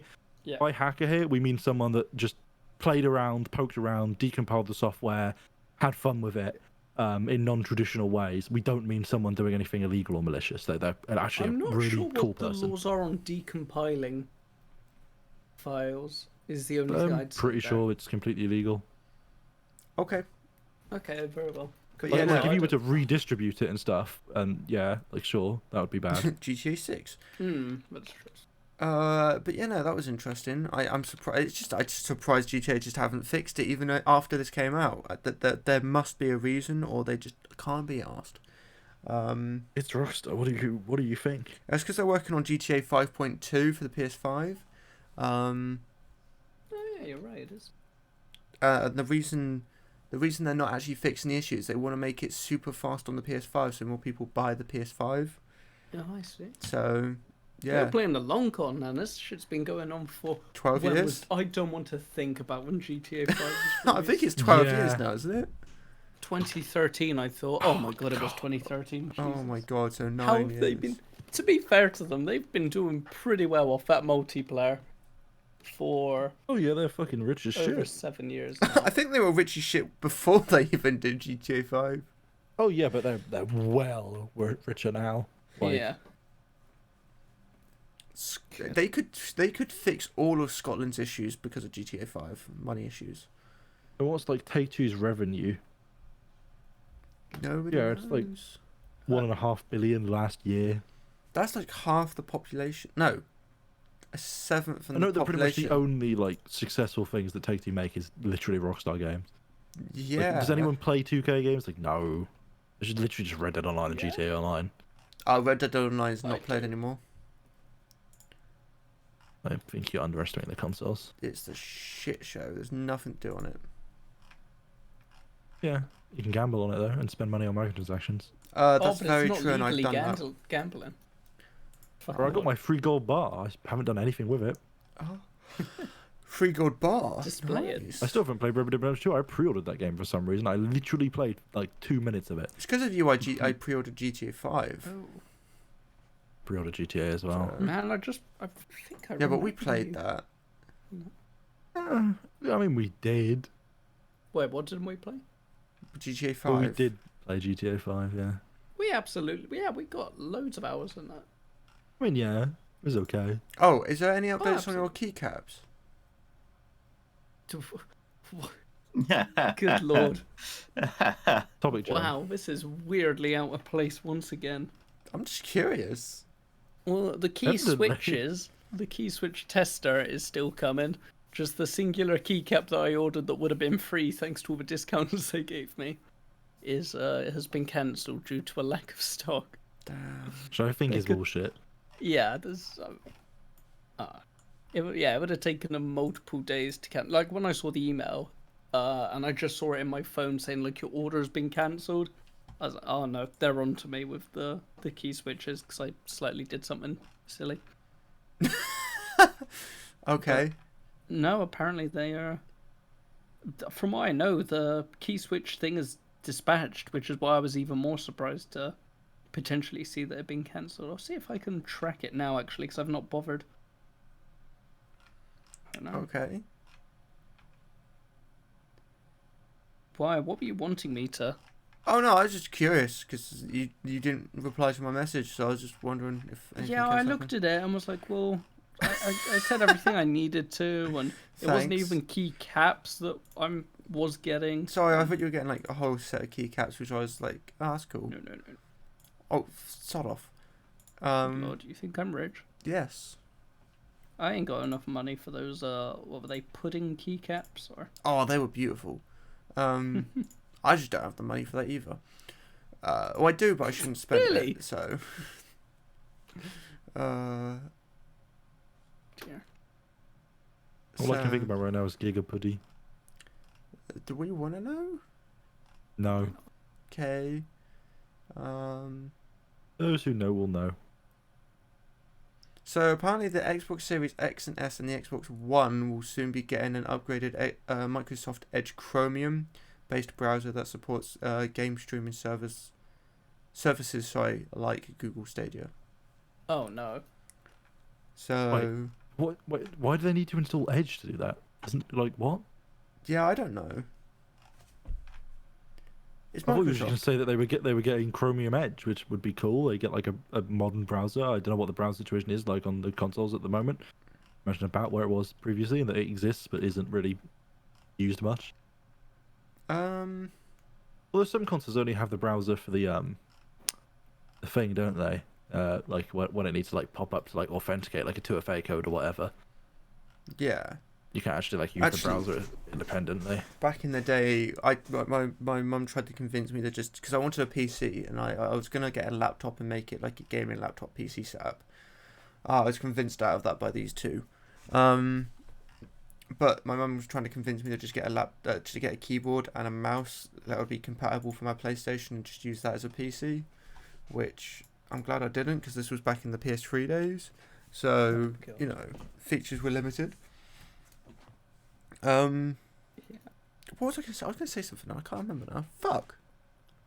That's what you get for asking me weird questions about Yeah, it is. keycaps. I'm sorry. Yeah. Damn. I was going to say something about a game. Enlisted is a lot of fun. Played that yesterday. Glad I bought that. That was one of the cases where I was like, I would do this thing occasionally where I'll buy something and I'm like, you know what, I could get the money out. I could get the money back for this in the long run. So I did that for that because it was a drop item thing. And on that stream proceeded to make back half my money. So I'm happy about that. That was just an absolute pure coincidence moment that happened. But, you know, beautiful moment. Yeah. I'm glad I bought that game. I am actually enjoying it. I highly recommend it. And if you want to get drops, watch me tomorrow for a bit, for an hour, because it will last. Yeah, it would only last an hour of my stream, which is a little unfortunate, but we'll go to that, and I don't know what I'll stream after. Something else. Fortnite. What's the other game that's like Fortnite? Overwatch. I mean, like, are those games that comparable? Yeah, they've got the same obviously. sort of. Yeah, they've got the same sort of like graphical design. They have a similar cartoony art style, but other than Yeah. that, one's a team shooter, one's a battle royale. One has building, one doesn't. Like, Fortnite has There are building. buildings in Overwatch. oh, good God. There's building in Overwatch. You can use it as Sumatra. Or You're thinking Valorant now. or Winston. You can build Senior walls with time, there we Winston. go. You can build a dome with Winston, so you know. They have the same purpose, protect you from bullets. Yeah. Can't argue against that. You can quick build in Overwatch, though. You can. Of Just course you quickly can. You press just press Q. E as Orisa. Yeah, or as You got a cooldown. Mercury. Yeah. Well, the counter to that is you need stuff in Fortnite. You need to go and collect stuff. Actually, And also, no. if you think about it, in Fortnite, the goal, as well as surviving, as it is in Overwatch, is to get to a specific point, which is really it's the same in Overwatch. You're wrong. Oh. Genuinely, the goals in the game are the exact same. Not only do you have to win in both Fortnite and Overwatch, you need to get kills. Yeah, and you need to get to a specific point on the map. Yeah, and this, like, genuinely, I'm surprised they haven't added Billie Eilish into Fortnite yet. Like, they've added so many other people, they I thought haven't they added had. her. I don't think they have. I don't know. I swear I've seen like a Billie Eilish game. Could you imagine seeing a Billie Eilish doing a fucking floss? Yeah. No, for many reasons. In that Precisely. sense. I don't know how this happened, but it certainly did. Okay. Fortnite. Oh, I think we were talking about TF2. Call of Duty. That's got a big update coming All out the same. soon. And Battlefield. Man, I can't wait for Battlefield 6. That should be revealed of course you soonish. can't, you nerd. Fuck off. It's going to be like You Battlefield really think 4. Battlefield 6 is going to be revealed soonish? Yeah, I genuinely think it's going to be revealed probably end of March. Because in the most Yeah, it's recent about time. information they've said, a leaker confirmed that they have. Oh, for one, the leaker confirmed that it's the earliest alpha of any Battlefield they've had before, like development wise. Okay. He also confirmed that they have a reveal trailer edited, and they just need to get it perfected, ready for the release. So I could definitely, with that information, I would say it's gonna be revealed probably end March, or if there's a gaming convention or event happening around this time, probably something like that. So, yeah. And the fact they said it's a love letter to Battlefield fans, I guarantee you it's going to be a Battlefield 3 or 4 game. They've already announced. What? They've already announced Battlefield 6. What do you mean? Well, how have they said it's going to be a love letter to Battlefield fans if they haven't announced it? Because there was an interview with someone who works for EA. I can't actually remember her name. Yes, they've announced it. Yes. Yes. Okay. It's been I just haven't heard anything about the announcement. Yeah, we just don't know what it is, detail-wise. We don't know when it's set, what it's called, etc. We more or less know it's going to be. Battlefield 6. Fuck off. It's actually going to be called Battlefield 3x2. Battlefield 2. Guess I hope what they sort do of that. game Charlie's wishing for? No, the thing is, the fact they said it's a love letter, it's either going to be a Battlefield 3 4S game or a Bad Company game. That'd 'Cause be those are the Battlefield 5 game. Everyone loved that Actually, it is about time for a bad company. Yeah. Like, you could have said that for the past few years, to be fair, but it is time. Yeah, and it's I a game reckon people love, both story and multiplayer. Bad Company 2 had some of the best destructions in any game. All right. The It was multiplayer was amazing. pretty fun. The single player, the campaign was very, It was different, but it worked. It was well written, and had some good characters. Had some I'd like to sit memorable back. moments, as you were about to say, like being shot through a wall by a mounted gun, Yes, or or physically not being able to complete a section on hard because it's like on rails and you can't do anything to avoid damage. my favourite moment is when you have to drive through a golf course in a golf buggy while there's tanks everywhere. That I was do fun. not remember that. I think I'll that was wait Bad for Company 1, to be completely honest. Oh, okay. But it's the Bad Company anyway. That sounds fun. I genuinely think that would be serious. My biggest worry is they said they could be doing a BR because Criterion are on the team now and they're the ones who did Battlefield 5 BR. I didn't even know Battlefield 5 had a... Yeah, called Firestorm, which lasted about 2 months, and then just died out, as you just proved. Yeah, that's my biggest worry. Is they're going to try and compete with Warzone, which there's just no point. They've already got Apex. EA have Apex. There's literally no reason for them to make another BR. The Yeah. next So- Halo game's is likely gonna have BR as well. Like, I think that is just gonna be a thing, and I think it is gonna be in the style of Warzone, where you can get the multiplayer or at least like a battle royale for free, but then you Okay. pay for the campaign. The thing is, if Battlefield do BR, That's kind of what's happening with Overwatch 2, is it not? No, there's been no confirmation that there's going to be a battle royale. Oh, I meant more that Overwatch. you pay for the single player, but the multiplayer remains. Well, that was there was people were like theorizing how they were going to do My the bad. revenue model, and to be fair, they didn't really confirm anything about that No. yet even with the new data. One of the theories though is that Overwatch 1, as it is now, will go free to play, right? Yeah. But they will, for the safety of people's mentals, lock comp off behind a paywall of Yep. some kind, possibly a higher level requirement, something like that. And Overwatch 2 will still be paid because as much as you can still play like comp and stuff in Overwatch 2. The problem with that logic is when they originally announced Overwatch 2, they were very like scrawny on details and a bit confusing with the way they went about it at BlizzCon, which they have now like self-admitted. Yeah, like we probably did that a bit jankily. And it basically felt like there was like PvP was going to be the same between the games, and Overwatch 2 was only going to have PvE. With the new data, the new thing, it's been updated. New information at BlizzCon.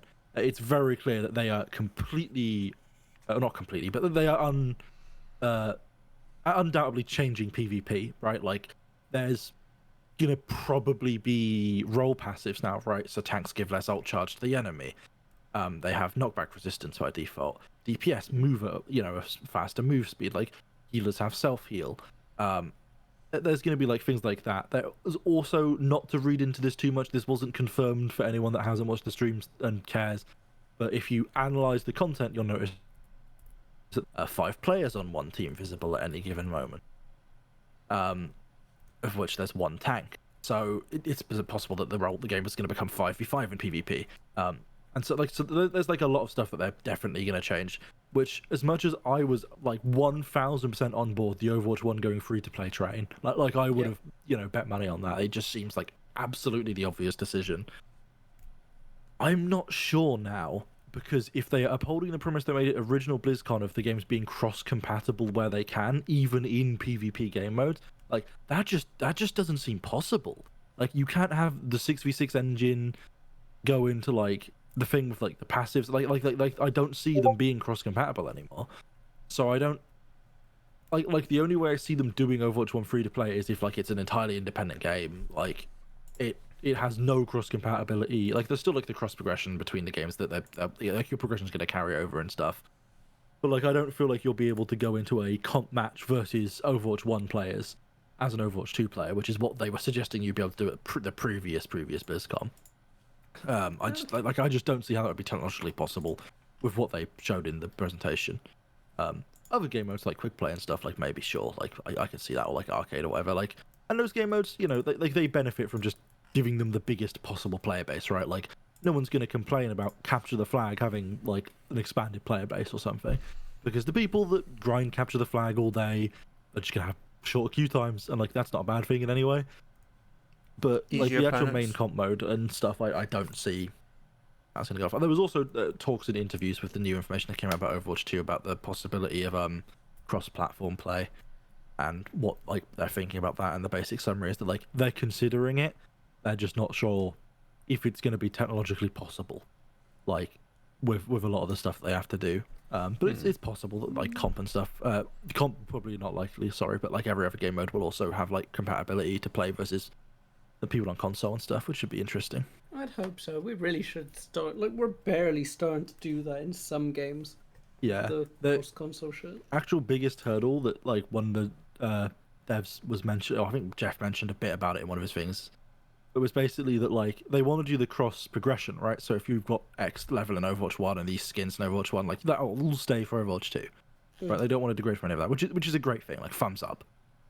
The problem they have, from what I can tell, is like handling progression on consoles and how that works then with like cross-play and keeping like all of the friend systems intact, because console, like, not to be an asshole to Xbox and PlayStation, but like console regulators and like the way they manage their stores and their social systems fucking horrifically locked down, and it makes stuff really awkward for game devs.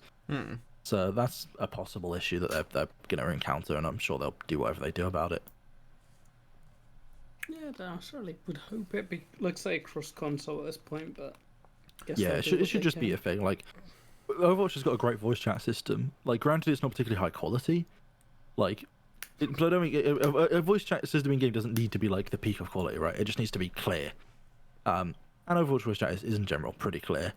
And like, I feel like with that mixed with like how the Overwatch team specifically, what's known as Team 4 at Blizzard, was specifically mentioned them proposing to Blizzard, like the top of Blizzard, multiple times, a desire to redo the Battle.net social system so that like all of the games have like an integrated, like, same UI social system, and like it can all be integrated and like more properly done, because like how it is now is kind of like a bit jank. Like you can see in Diablo when someone's playing Overwatch, and you can see in Overwatch when someone's playing Diablo and stuff like that.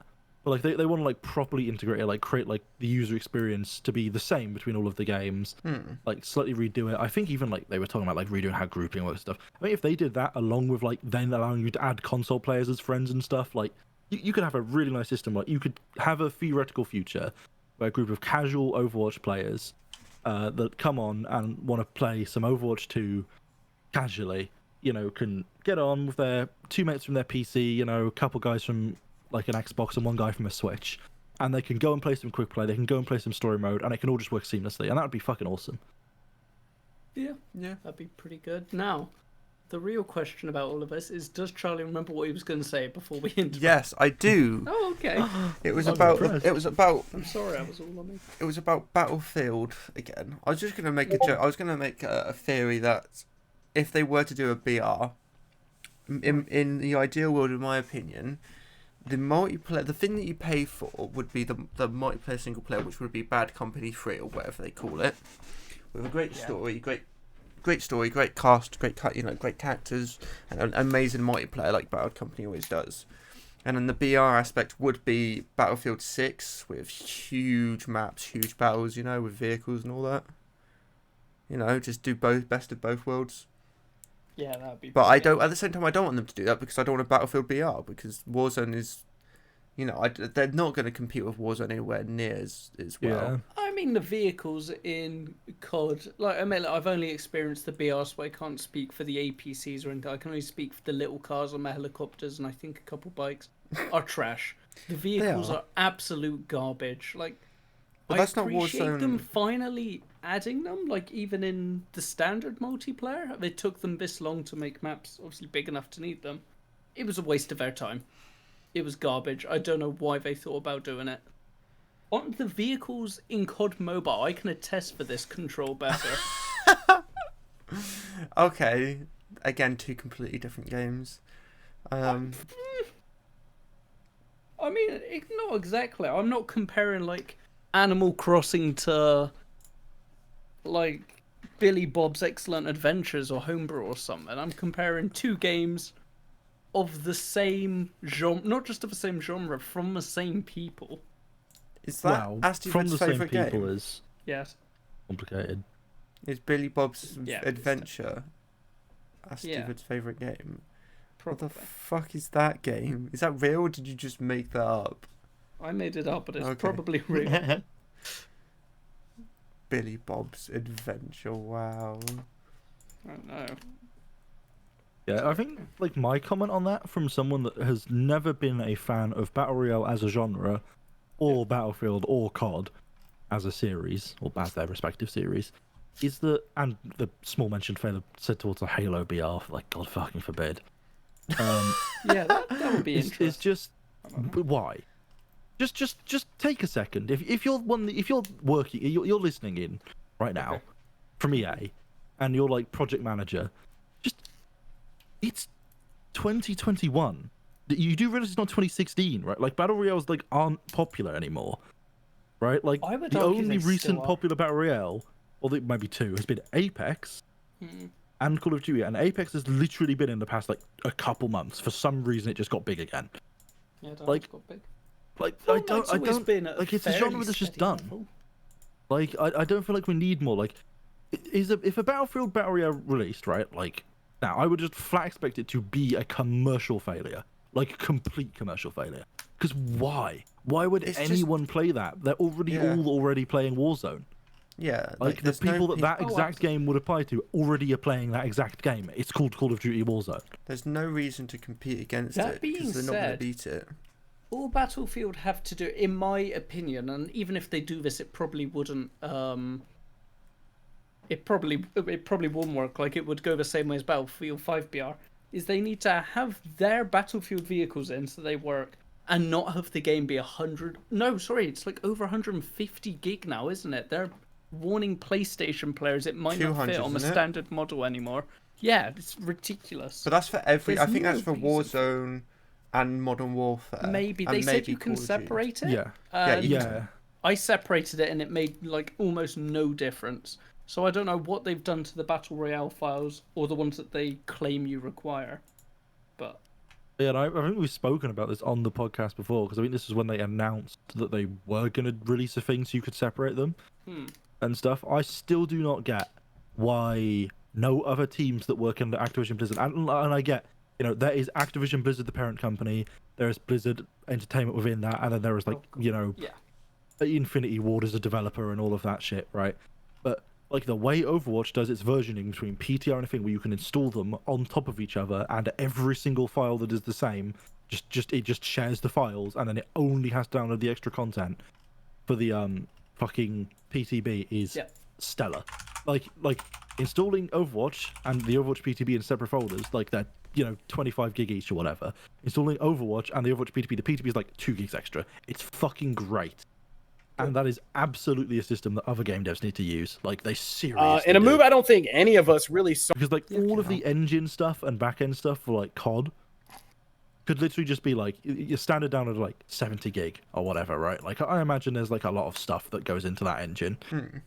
But then like Warzone, it's just like, yeah, it's like, you know, an extra 10 gigs of the maps and like the scripts and stuff or whatever else is needed specifically for Warzone. You want to play Modern Warfare? Like, yeah, here's the extra like 40 gigs for like the more, you know, content that you're going to be getting with the actual main game. Like they could totally do that, and they just like don't, for whatever reason. It's sad. The biggest problem I have with COD at the moment, and this goes for both Modern Warfare, Warzone, and Cold War, is the engine. Because every time there's an update, you have to reinstall shaders. Why? You wouldn't like Yep. Elite. No. Though that doesn't take 16 years to do that, so. The other thing that really something I just found that really surprised me is fucking Forza 4 is being released on Steam on the Oh. 9th. So, Sorry, Tuesday. Forza 4 or Horizons? Sorry, Or- Forza Horizons 4. The Oh, I was game that gonna we say, that all would have have been and even know and more love surprising. is, releasing on Steam on the 9th. Oh, I don't know why. I assume this is That part of the is Xbox game interesting. bundle. That I know you can't. Yeah, it just doesn't make sense because they're releasing it like a new game, even though it's been out for God knows how long, a year or two. at least, yeah, like 5 is definitely on the way as far as... Dirt 5's Oh, half yeah. price though, so we could all go and get that, and then we can have the complete Dirt series. Apart from 1 and 2. Sod off those ones. Oh, I'd have got 1 and 2. Actually, Dirt 5's looking quite fun, but again, I'm not going to spend 22 quid. It's got mixed reviews. Never mind. Yeah. Yeah. I suppose the only we reason I would might want to just get it get is just the cheap. graphics. Just like graphically, it's much better than 4. I want to return to the Dirt 3 game mode, like the fun ones. Yeah, but it looks like I they don't know do whether though. I don't think it adds them. Oh, okay. I think it looks like it goes for more of a fun aspect of the Yeah. Dirt series. Yeah, now that they've got Dirt Rally out, I suppose 2 of them, for fuck's sake. Dirt there's Rally barely no 2.0, difference yeah. Yeah. between them. My Well, yeah, I biggest suppose. criticism of Dirt, like lately, is that Dirt 3 is such a great game because it doesn't take itself too seriously. It offers a lot of fun, enjoyable things to do in it, right? Yeah. And like, granted, when you look at it now, like it's an older game. The graphics are still pretty decent, but they're not like top AAA spec now. Like it's got its flaws and problems. But like when you get like their recent game, like you just like they're just so lacking in like the fun stuff. Yeah. Like if you want to like do like good rally, like yeah, they're still like excellent at that, especially like the Dirt Rally game, as Farah mentioned. But I don't know. What I want them to do now that like again, like exactly hoping that what Farah said comes true is now that they have the Dirt Rally games, the next Dirt game is just like focused on fun. Like can still have rally stuff in it, just needs to be more like dumb shit and entertaining game modes because that shit's the best fucking shit. It is. So some of the reviews are amazing. And collisions in rally mode, we need to keep those. Yeah, I think that's what Dirt Rally 2.0 does, and I might get that because it's £5. As far as I'm aware, it doesn't. Oh, Worth looking some of the into. reviews, like this one says amazingly bad, unbalanced, ugly, and boring. How can this be a Codemasters product? Play Dirt Free, it's cheap and fun. Yeah. Bro, I got this game for free. I still want a refund. And look, Mum, Need for Speed Dirt. So. Yeah, I suppose yeah. it depends what you're going, because that last one, Need for Speed, to me, has always been a series that doesn't take itself seriously. Which, it could just be that people went into this expecting perhaps somewhere between Dirt and Dirt Rally. And it's actually a bit more of an older style Dirt, or... I don't know. Apparently, there's rumours saying the new Battlefield's going to take you to Kazakhstan, which I just don't see being a thing, Oh, but... I would like if it just takes you to like Steve's like toiletries emporium or something in the middle of like Alabama, like just a random like store. Yeah, That's the entire setting. I think that would be quite amusing. It's like a really complex ARG with a bunch of like gruff standard characters. oh, They're like just entirely Loki, set within one room. like the new show Loki. Sure. Actually, talking about Marvel shows, me and my girlfriend recently completed WandaVision. Highly recommend it Okay. if you're a Marvel fan. Completed. Big warning. I'm gonna give you 5 seconds, and then we're gonna spoil WandaVision. No, we're not. We're not spoiling WandaVision. But it's a great we're show. not. Highly recommend it if you have Disney Plus and you're a Marvel fan. It definitely expands more upon the universe, and it's genuinely a good show. Like, that's what I like. From what I can hear, it's like the only good show on Disney Plus. Yeah. Oh, kind of. Now they've added Stars, the Star, whatever it's called. They've like added a bunch of other films and TV series, including I don't know if this is confirmed, but they've added Family Guy, and if I'm not wrong, they've still got the episodes in there where it says stuff like they make jokes about Walt Disney not liking Jews and all that. Like, I feel like that's a silly idea for Disney Plus. Oh, sorry, Disney to put onto one of their platforms. But then again, I guess I don't care. Yeah, they make money from it, so I don't know. I don't know if that's confirmed or people just making memes. But yeah, Family Guy's on there. They've added a bunch of other shows on there. Is Fox owned by Disney? I presume they are. I don't actually. I don't actually know. I think they got. No, I think they bought like 20% of them, didn't they? Because I remember there was that thing where they bought some rights to some characters. I think some of them being like Deadpool and the X-Men and all that. Spider-Man, from Sony and all that. Like basically, they bought back. Their parent is still the Fox Corporation, like Yeah. Fox Entertainment and Fox. It's all owned by Fox Corporation. It's still just owned by Rupert Murdoch. I think they just got some of the rights bought back to Disney. Touch. So yeah, that's. But I highly recommend it if you got Disney Plus and you like Marvel. It's a great show. Falcon and the Winter Soldier comes out not next week, the week after, so we have to wait a week until we get any other good shows. Is that the one with Captain Puerto Rico in it? Yes, it's got the new Captain Puerto Rico in it. Okay, good. That'd be interesting. I'm curious how they will take on the new Captain America role. We'll have to wait and see. Wrong country, close enough. It's Captain America. Like, look, What If has Miss Britain or whatever her name is. So. Actually, does he wear a different outfit in this? Because it's a different version of him. You said. Oh, it's not Steve Rogers. It's a new Captain America made by the government. But does he have the same outfit? No, it's modified. It's different. Okay, it might not be Captain Puerto Rico then. I can get you a picture of it. Sure, if you want. Yeah, I think we're this far in. We need to know. I can't spell America. There we go. Just Captain USA. Yeah. There we Quickly go. This unrelatable is what he shit. looks like. He looks. No, he doesn't look like Captain Puerto Rico anymore. No. Oh, I don't even know. I don't fucking. Yeah, I forget that's what he looks like now in the bloody shit anyway. One on the right. What? I'm used to the old Captain America. Yeah, but he's dead now. Oh, he's a really No, old man. No, the one on the right is the Whoa, new Captain spoilers. America to me. I'm used to the Oh. old version of his outfit. What, like his original outfit? Oh, this is the best I don't picture. fucking know. Sorry, no. I've watched every Marvel movie and they were all mediocre as shit. This fucking outfit. No, I found the better one. Oh my word. That one I need to see. Man, what is the article? New Captain America in the MCU, not Falcon. Okay. Also, not spoiling WandaVision and then spoiling that. Jesus. Yeah. Not spoiling WandaVision, but spoiling Endgame, which has been out for what, 6 months now? I was trying to dance around it. I mean, yeah, we don't. You still don't say it. Also, he's not dead, so Well, not exactly. Shut up. Hey, look, I watched whichever one was after You Endgame can't and call Infinity him War. out for making spoilers Look, and then help Look, him make look, spoilers. I watched Endgame and Infinity War in whichever order they came out, and I can't remember which Infinity it War was. and and Endgame. Infinity War, then Endgame. I watched Endgame like 3 years after it released or whatever it was. It was a very mediocre movie. Yeah, it was alright. it was alright. It was good. I enjoyed it as a Marvel fan. Yeah, I don't know. It was very boring. It's a Marvel film. You can't say that. Yeah, I can. No, you can't say. The thing is, we have different opinions on movies. Like I don't believe anybody who's seen an Edgar Wright film can say it's boring, because Edgar Wright makes great Name films. an Edgar Wright film. Hot Fuzz, Haven't seen it. Shaun of the Dead, It's okay. The World's End, Haven't seen it. and Actually, I lastly haven't seen Scott Hot Pilgrim. Fuzz. Haven't seen it. Also some of the jokes in Ant-Man.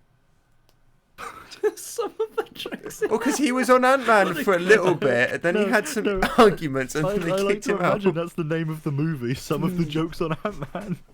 A new feature film release. Sounds like something your gran would get you for He Christmas. worked on Ant-Man. He did some of the work for them, and some of the jokes he did and directing roles he did in that film are still in the film. Is Ant-Man the Marvel movie that's closer to like a student film than an actual film? I don't know. Because it kind of feels like it. If I'm remembering the original Ant-Man, because I've watched the other stuff that Ant-Man's in, I can't remember which one's the original Ant-Man. He's in Ant-Man, Civil War, Infinity War, Endgame. Ant-Man Civil War. No, he's Where he in goes to fight against another Ant-Man colony. He's in Ant-Man, and then he's in Captain America: Civil What a War, way to come back called to it. Civil War. Mm-hmm. Fuck's Well, sake. no, the film's called Captain America: Civil War. Yeah, but isn't it? nobody says Captain America: Civil War. You say Civil War. What? So you just call 422? Yes. Actually, the best. Need much more rep. I watched 4-2 for the first time the other day. That's an alright What show. did you think of it? Oh, Because I it think the loses full a movies number are every time we actually refer to it. relatively decent. Oh, you do? No, you don't. Okay, 4-2 do. was alright. I like the full movies. Four- Like, don't get me wrong, they are weak movies in general, but I still quite enjoy them. 4-2's The alright. original four's okay. 4-2's alright. I haven't seen the original 4. The 4-2's alright. As I mentioned when I spoke to you, that some of the ADR in it is atrocious. But apart from that, good story. Some of the effects are definitely like early 2000s sort of effects. Like, they don't stand up to what they are today. Personally, I much prefer Thor Ragnarok, but then again, that's by a really It's good a completely director. different style of movie. Yeah, amazing film anyway. And I'm glad they did that. I'm glad they went a different route for it. Like, that's the one thing I'm kind of disappointed about. I can understand why they did it between Infinity War and Endgame, but I wish they just brought on new directors for all the films, especially the Avengers, because then we'll get a different type of film out of it.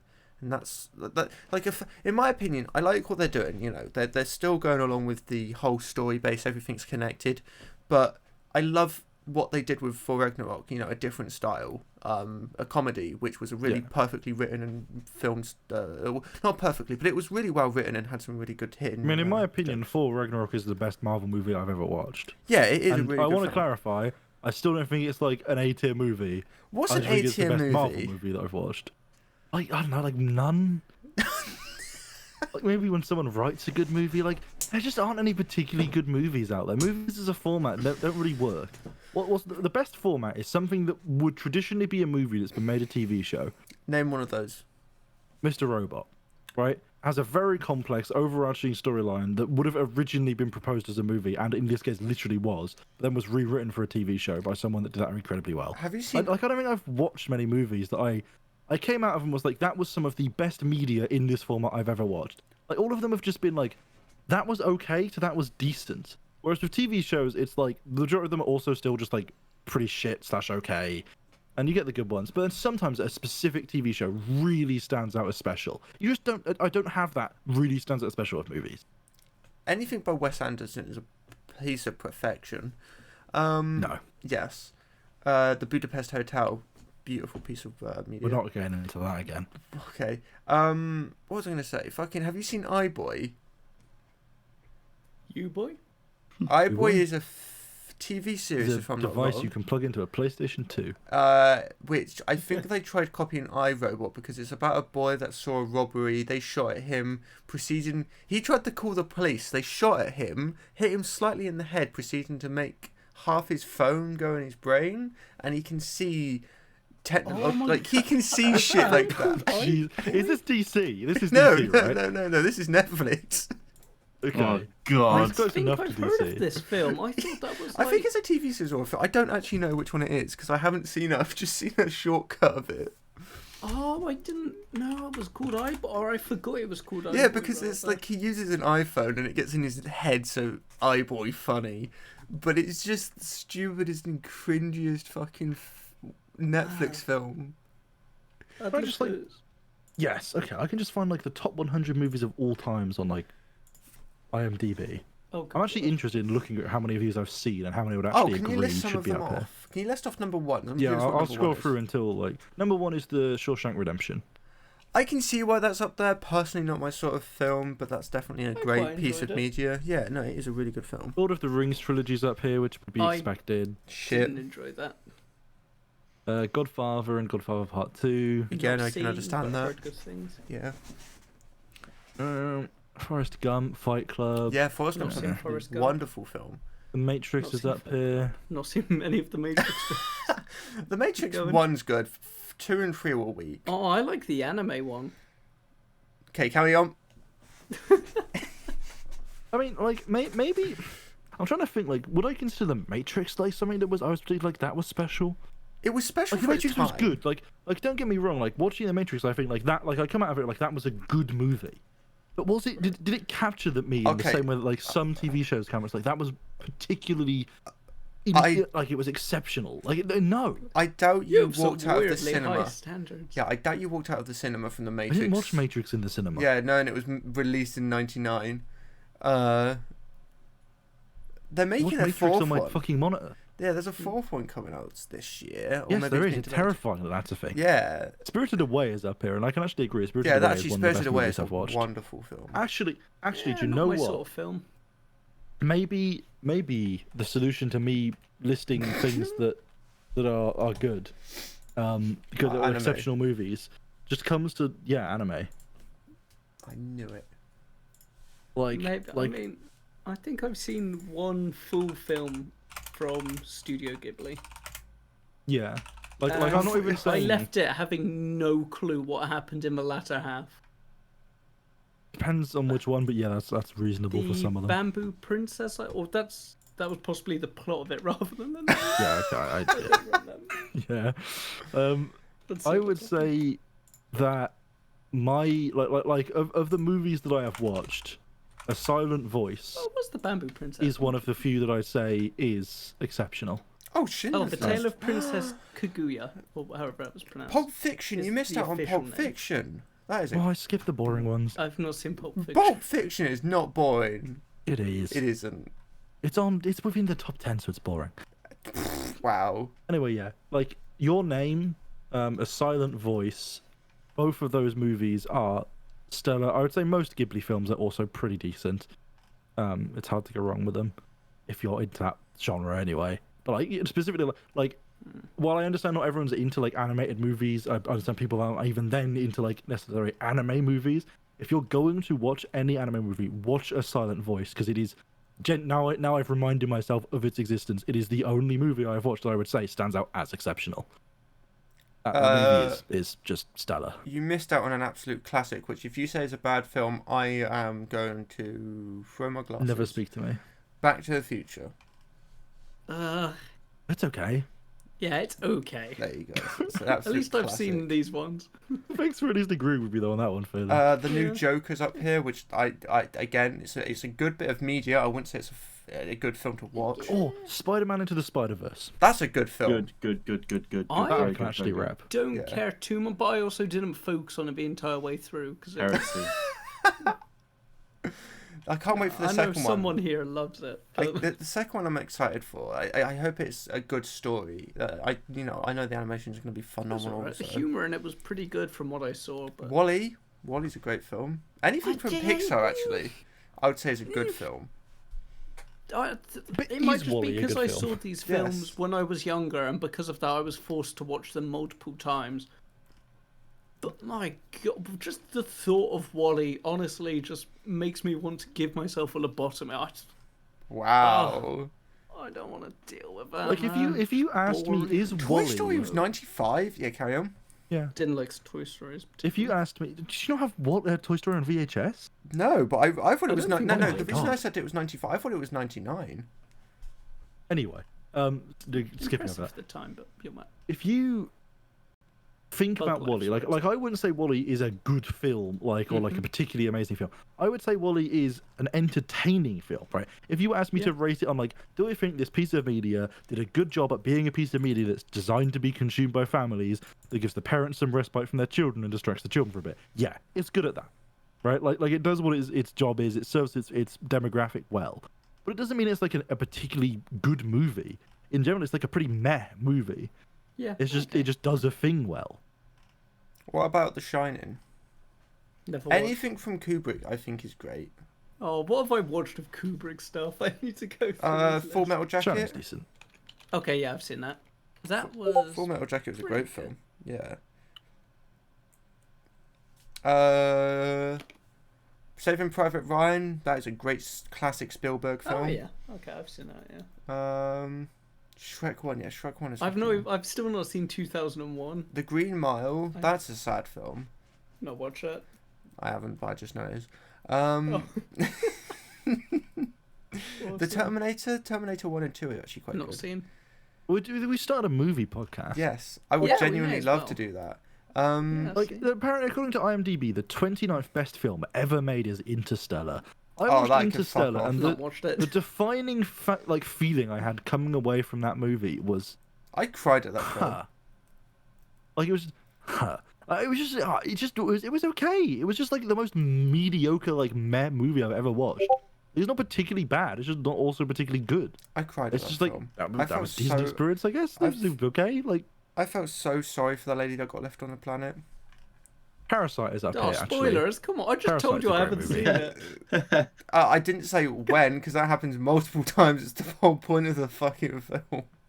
Oh, They go into space, for fuck's sake. well, that doesn't necessarily mean someone gets left on a planet multiple times throughout the film. Anyway, another director I think is amazing is Quentin Tarantino. Inglourious Bastards. God, how much of Tarantino stuff? Inglourious Bastards is a great film. If Not you haven't seen. watched it, I highly recommend. For fuck's sake, we need to watch Inglourious Bastards. I was- think it's a film you'd I like. think it's on Prime right now, which is why I was going to watch it. Oh, we should watch it. I love that. It's a great film, and I I've think not you'd like seen it. Kill Bill, not seen Reservoir Dogs. I've heard. Of that. Reservoir Dogs. I've Pulp not Fiction is watched great. Django. I think I Django's watched the great. first 20 minutes of The Hateful Eight when it was on Prime, and then got bored. The But thing is, Tarantino That's- films are slow. Can be Yeah. slow. I I'd enjoyed say, it from what I saw, but I just had better stuff to watch at the exact moment. And by the time I went back to it, it was off Prime. And I which think is I think fine, one I'm of the not- things about Tarantino is he's just a wonderful person. Like he promotes okay. so many good. Like he has his own fucking cinemas in Hollywood where he'll just show indie films, or smaller director films just to give them some rep. You know, he's just a lovely Oh. person. Okay. Not the best director. Like he can be quite shouty mouty, but he gets his work All the done. best ones are. Yeah.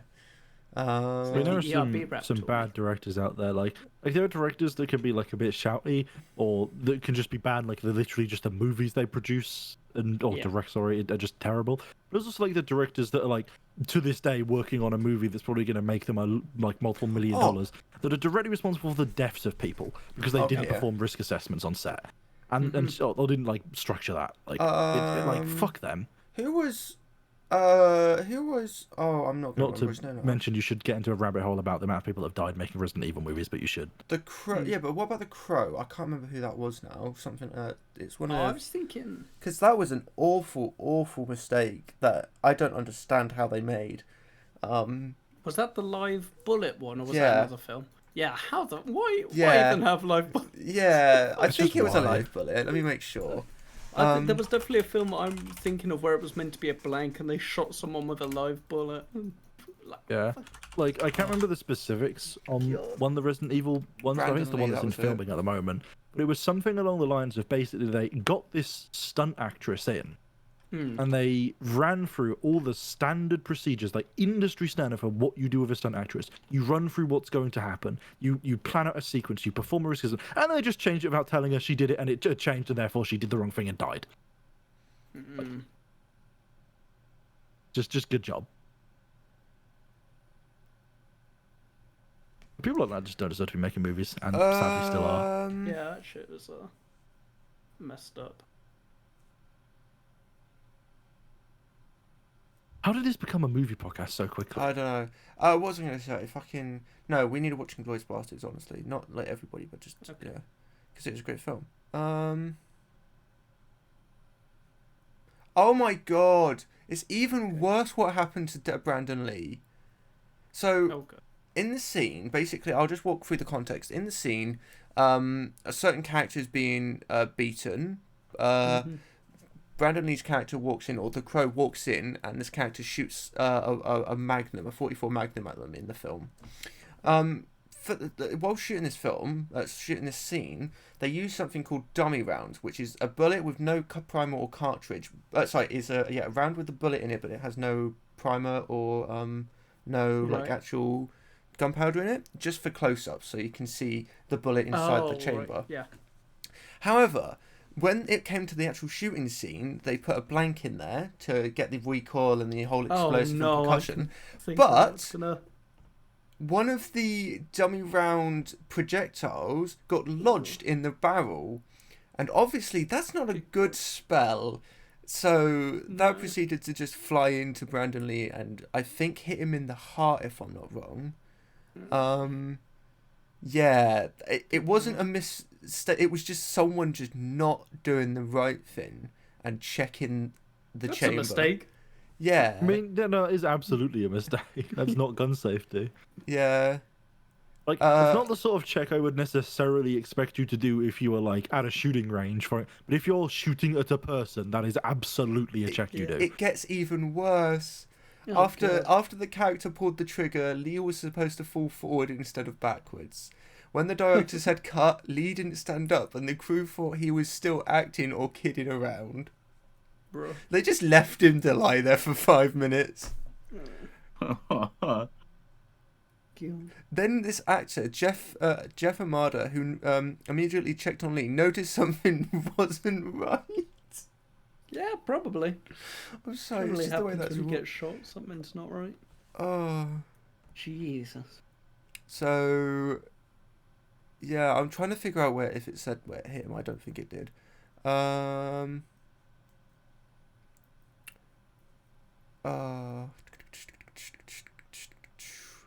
Yeah, so basically... the thing is, deaths on the scenes happen way too often. Most of the time with stunt actors. Impressively often. But, yeah.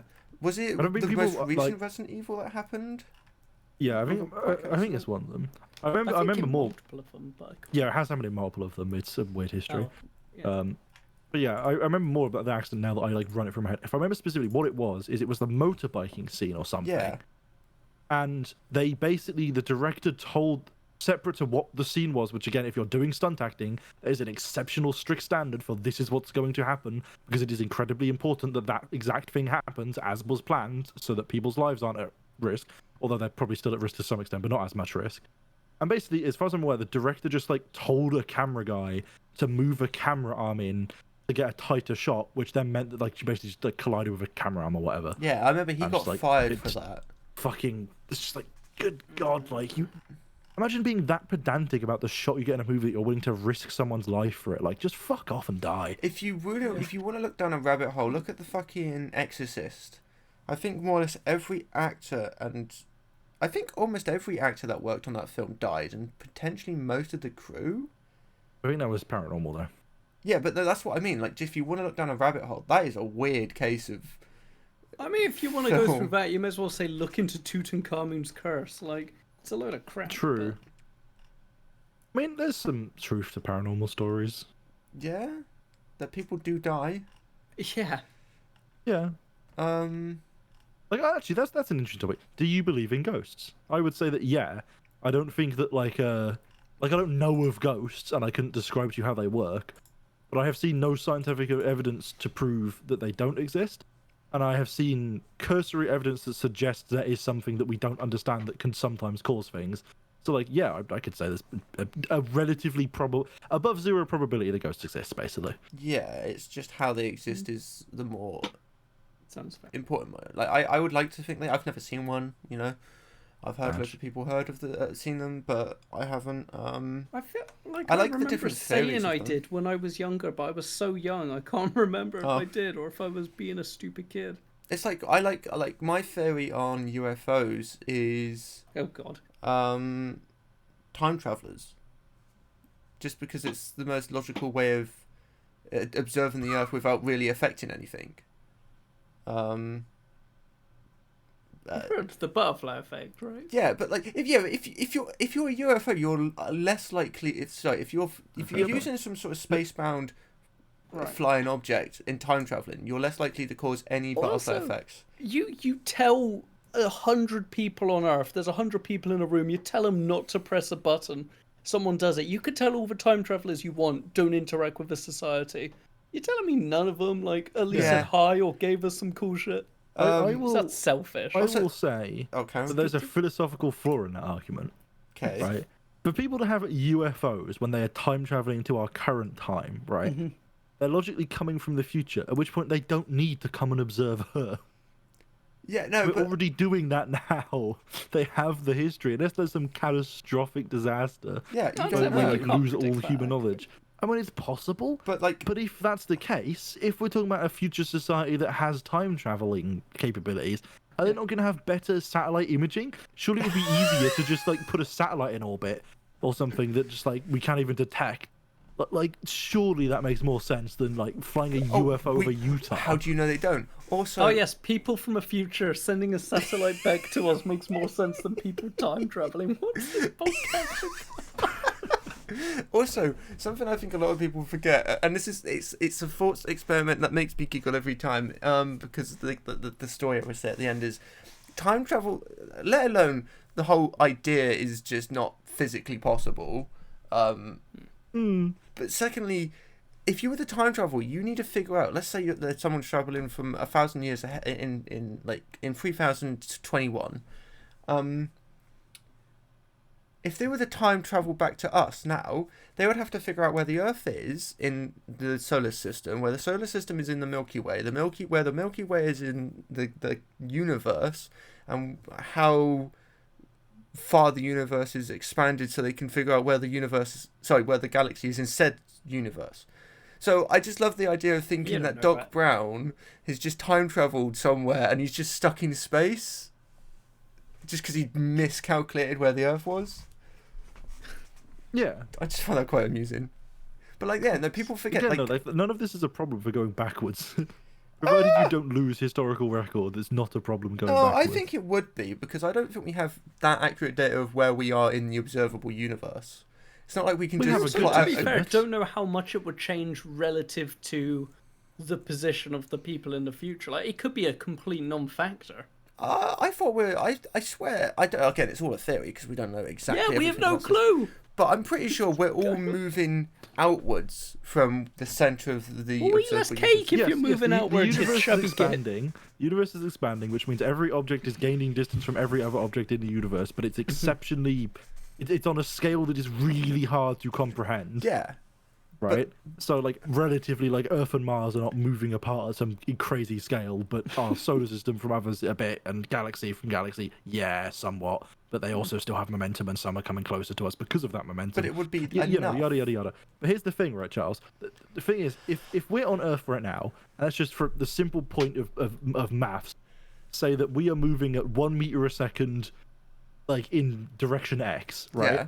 Okay. If someone is traveling from the future, Earth, like if you know, and I say that's like 1 meter a second, you know, like, and it's presumably just never changes speed for whatever reason, which is obviously a bit arbitrary, but Yeah. you know, if someone's coming from like 200 years in the future, like it's pretty easy to calculate where Earth would have been. Also, Like, also, that's not a complicated thing for someone that have time travel technology to figure out. if we're gonna go on the serious note, multiple realities are more likely than time travel, or at least Oh my- backwards time travel. Yeah, this is the serious Yes. note, guys. By the way.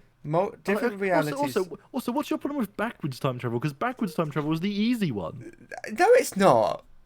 Yes, it is. No, it's not. You've got the fucking laws of physics and light to conceptualize about like going forward. Like that all breaks the second you change your position in time. So going backwards is relatively easy. No, it's not. It is. Also, we can literally already do it. You just move fast. Yeah. Yeah. That's a like, yeah. I mean, if you consider that time travel as a questionable thing, but I do. Like, I consider that we can time travel right now. Multiple realities. It's. I think that's more of a reality, more of a feasible thing. So. I mean, I would say it's not particularly more or less feasible than time travel Bro, existing going in forward the is sci-fi way easier sense. than going back. Yeah. I thought going No, it's forward's easier than going backwards. We can already go backward. How? You stand still or you move fast. Isn't that going forward? Oh, no, sorry. Yeah, Depends on which person's perspective. if you were to go really far away from the Earth, like let's say you go to Jupiter, and then you come back, you Nice place. would have gone further. Oh no, you would have gone back in time. Not on. Carry on. Again, it still depends on the person's perspective. Who are you measuring it Yeah. off? The person on Earth or the person that travels? Because if we base one as the starting point, then everyone on Earth has moved Okay, backwards in let's- time. let's Or if save you do this- like, it depends on who you're measuring. Let's save this for another podcast because we could deep dive into this. We're sort of at 2 hours 15 minutes, so this is the longest podcast I think we've done to date. Damn, just What? looking all the small topics I wanted Oh, go carry Yeah. on. to. Well, you just said you wanted to. Okay. Well, there were actually a few. We can skip over the Valheim one because it's a bit late to the party, and also it's going to be as irrelevant/relevant next week. The Nintendo Switch, the next version, to be getting a larger OLED screen. I know some people. I think Alfie, you think that's pretty pog, right? Is that? Yeah, I think it'll be a decent upgrade for the Switch. Yeah. I like that they're continuing to upgrade it. Like the version of the Switch that I have has a benefit over the original version of the Switch in that it has slightly improved battery life. By not getting a bigger battery, from what I understand, it literally was just they used a more power efficient version of the CPU. The benefit to that is that it means you can overclock it slightly further than you could the previous CPUs for the same battery life. So if that's a choice you want to make, you can. But I like that they continue to upgrade the Switch. I think getting an OLED screen, slightly bigger, it's like, yeah, fuck it, that's just a flat upgrade. Why not? Like, that'll be nice. Good power savings on OLED. Depends on how much they charge for, I guess. Same price, I presume. Oh, I assumed it was going to be more, to be honest, but I don't. From what I read, because it is a rumor, I think I'm pretty sure it's meant to be like a refresh of the Switch, like not a new Switch. Oh, Like they're not going to release like the Switch XL. I heard it was a new Switch because Maybe. I heard it's going to have 4K compatibility. It's like 4K Oh, yeah, on the dock. availability on the dock. Hmm. I assumed it's just I would going to be a just new seem Switch. But at pointless. the same time, it'd be interesting if it was a new one. They'd still limit themselves to to 720p in that form. If they were going to do a new one, you really want to go above 720. Yeah. That'd be my opinion. Also, I don't know, valid. unless Nintendo has invented some horrific new fucking semiconductor architecture, like the Switch cannot run at 4K in the SAD. dock. Yeah, like, do you know how the dock works Oh, on a right, Switch? Does nothing. Yeah, it literally is a power cable in a hole.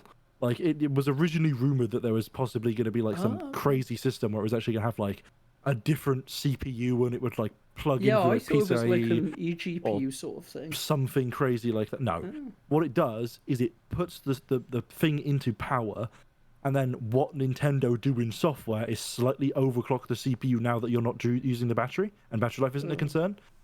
Which again, you can mess with through different like firmware settings and hacks and tweaks to make it like go way faster than that.